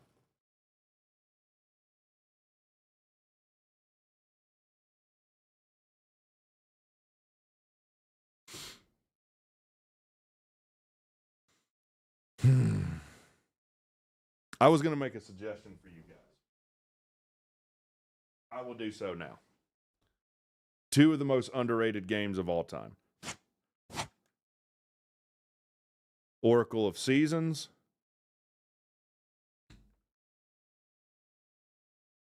Oracle of Ages. We all know you can download these for free if you want to. Do it, get an emulator, play them. They're great.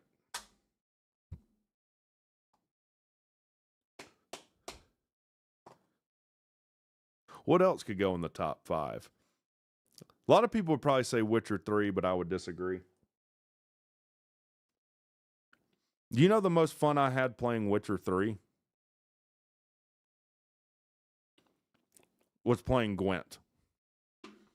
The most fun I had playing Witcher 3 in most of those 600 hours were me playing a card game that was in the game. My character playing a card game in Witcher 3 was the most fun I had with it. Pokemon Gold and Silver still goats. I didn't play them. I played Red, Yellow, and Blue, and that was it. I also played Pokemon Stadium. I might also have currently about 8,500 cards in Pokemon Pocket. I might have the gold rare candy. I might have the gold Pokeball. Who knows? Some people put God of War up there. I haven't played God of War. Roblox? Dude, Roblox scares the ever-loving shit out of me. Have you guys seen the messed up stuff that happens on Roblox servers? There's like a toilet simulator that has a bunch of perverts and child predators on it. So I watched this video about... I've never played Roblox. I've never played Minecraft. So I watched this video on Roblox about all these child predators and then the company going after the people who are catching the child predators. Right? So my daughter's 5. I pick her up from school the other day and I say, hey, Mini Wreck, do you know what Roblox is? And she did. And that scares the fool out of me. I don't even have the iPad charged up anymore. I no longer let her watch the iPad because I can't monitor it 24/7. It's terrifying. And it's just going to get worse as she gets older. I mean, I can't imagine if all of this was available to me as a kid, what I might get into. Is West Virginia going to score? West Virginia scores with 1:15 left. Damn. My 6-year-old plays that shit. And look, I'm not trying to scare you. I'm just, if you're not aware, there's some fucked up stuff that happens on that game. And it comes from like, I guess, I've never played it, but there's different servers you can join where grown people who are weirdos will ask your kid to do weird things. So you should just be aware of that. Yeah. In fact, go on YouTube after this stream and look up, in fact, I'll post it in the chat. Hold on. Roblox.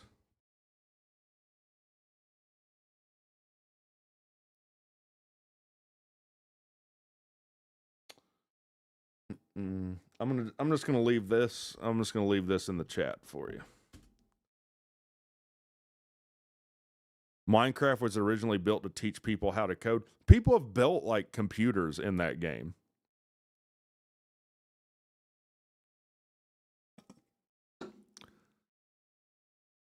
Gmod is crazy. Wasn't that was a mod for are you talking about Gary's mod? It was like a mod for Half-Life that became its own game. There are tons of server predators. Yeah. And Roblox refuses to do anything about it. Refuses. My sister is 14. I have heard some effed up stuff about that game. You've heard some effed up stuff about that game. Yeah. Yeah. I mean, look, man, there's some weirdos out there.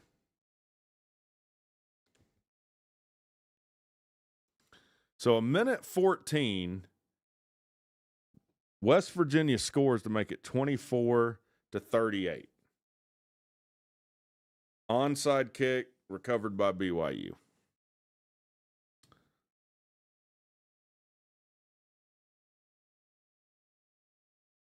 Let me just look up like top video games of all time. Me and C-Dog recorded a video a while ago that I've never released about this. I think that Breath of the Wild is in a lot of people's top 10 is concerning. It's a good game. It's not a top 10 game of all time. The only thing I know about Roblox is I got paid off the Reddit pump and dump their stock. Well, that should tell you everything you need to know, shouldn't it? Oh my God, BYU trying to run the clock out. They're going to come close to scoring.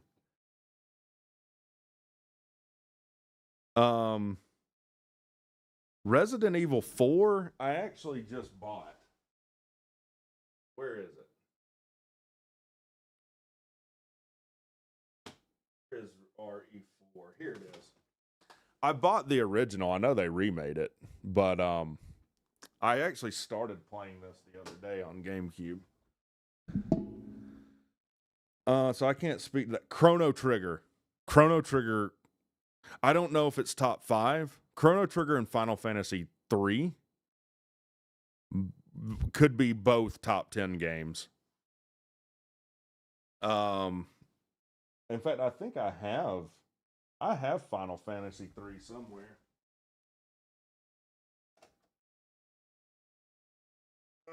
Maybe I don't have it out. Chrono Trigger's great. Bloodborne, obviously. Link to the Past, yes. A lot of people say Super Mario 64. For some reason, that was never a go-to for me, even though it was like the first 3D game ever on console. I've never played Silent Hill 2. I should download the remake. Is BYU going to run the score up? I don't think so. We'll see. Who else they have on here?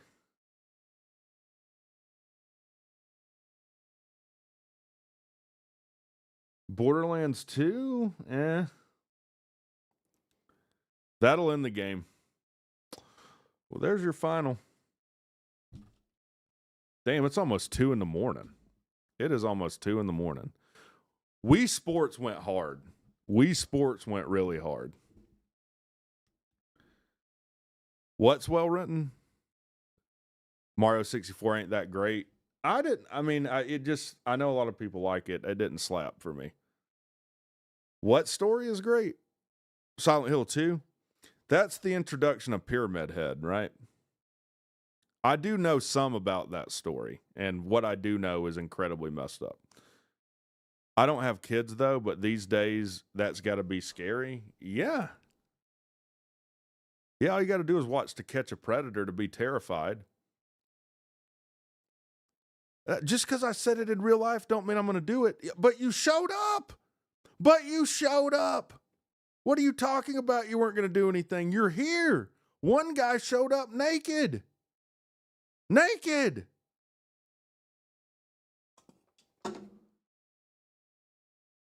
Yeah, Silent Hill 2 is incredibly screwed up, from what I know of it.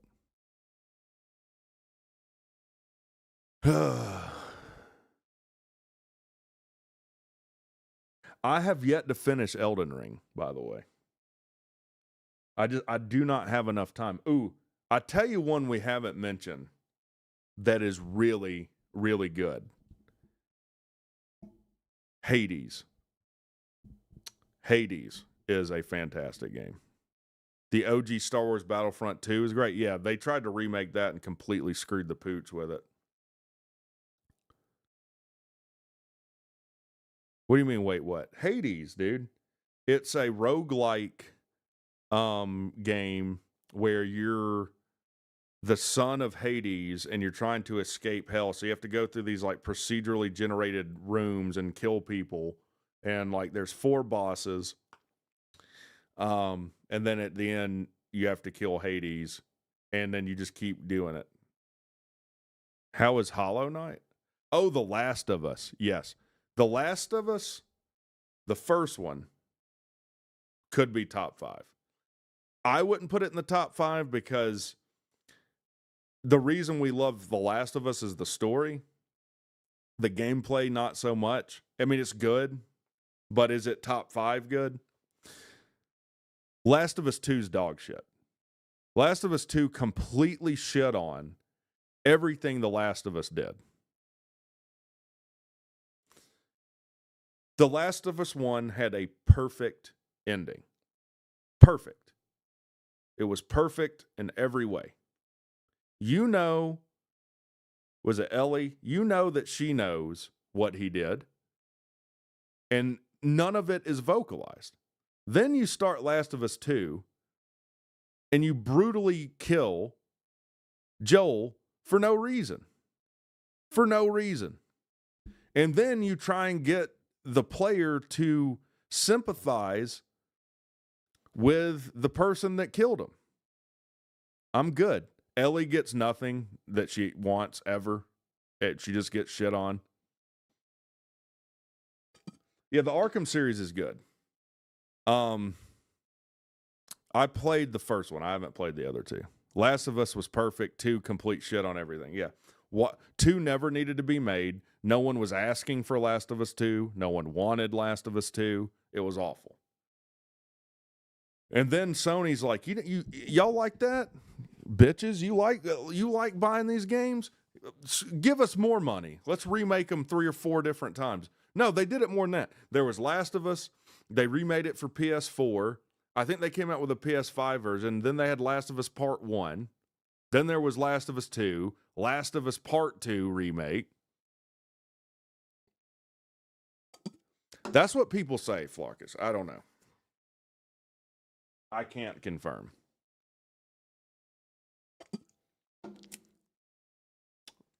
I started Returnal, but I never finished it.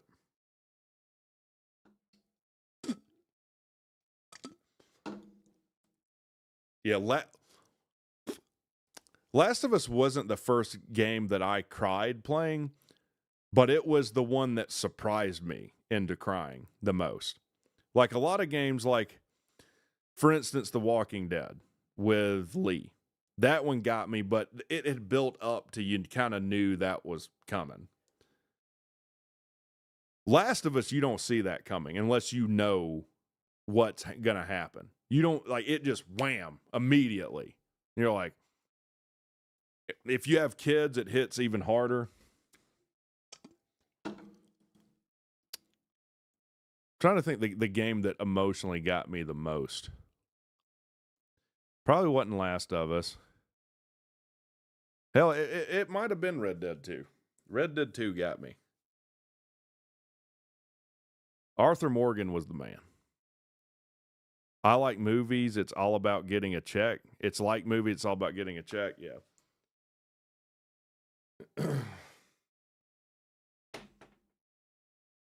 Is there another game we haven't mentioned we need to mention before we get out of here? Let's see what we got. Let's see if we forgot anything.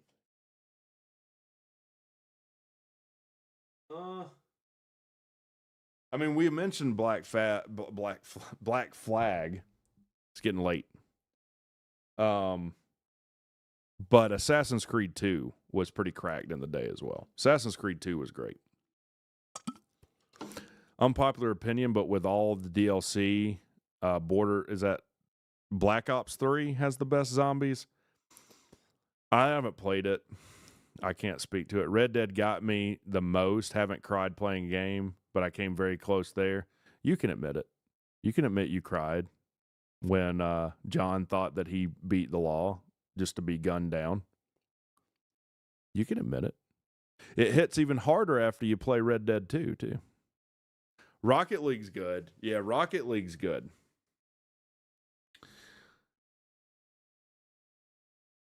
You've never had that experience?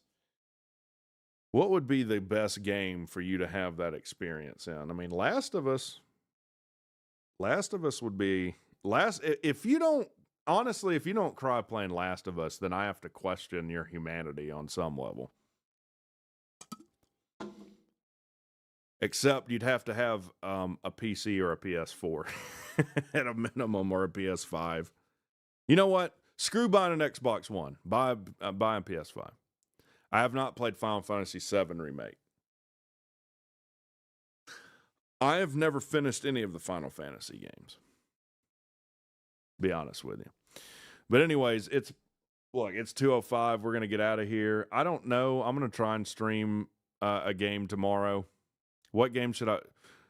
Last of Us would be a good suggestion. Last of Us. Let's see.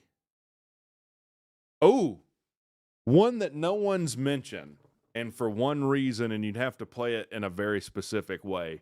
Mass Effect 3, Morden Solus, will get you every time.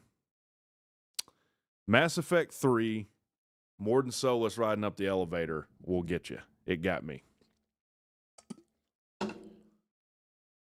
But yeah, we'll get out of here, guys. Y'all have a good night, and we'll talk to you next time.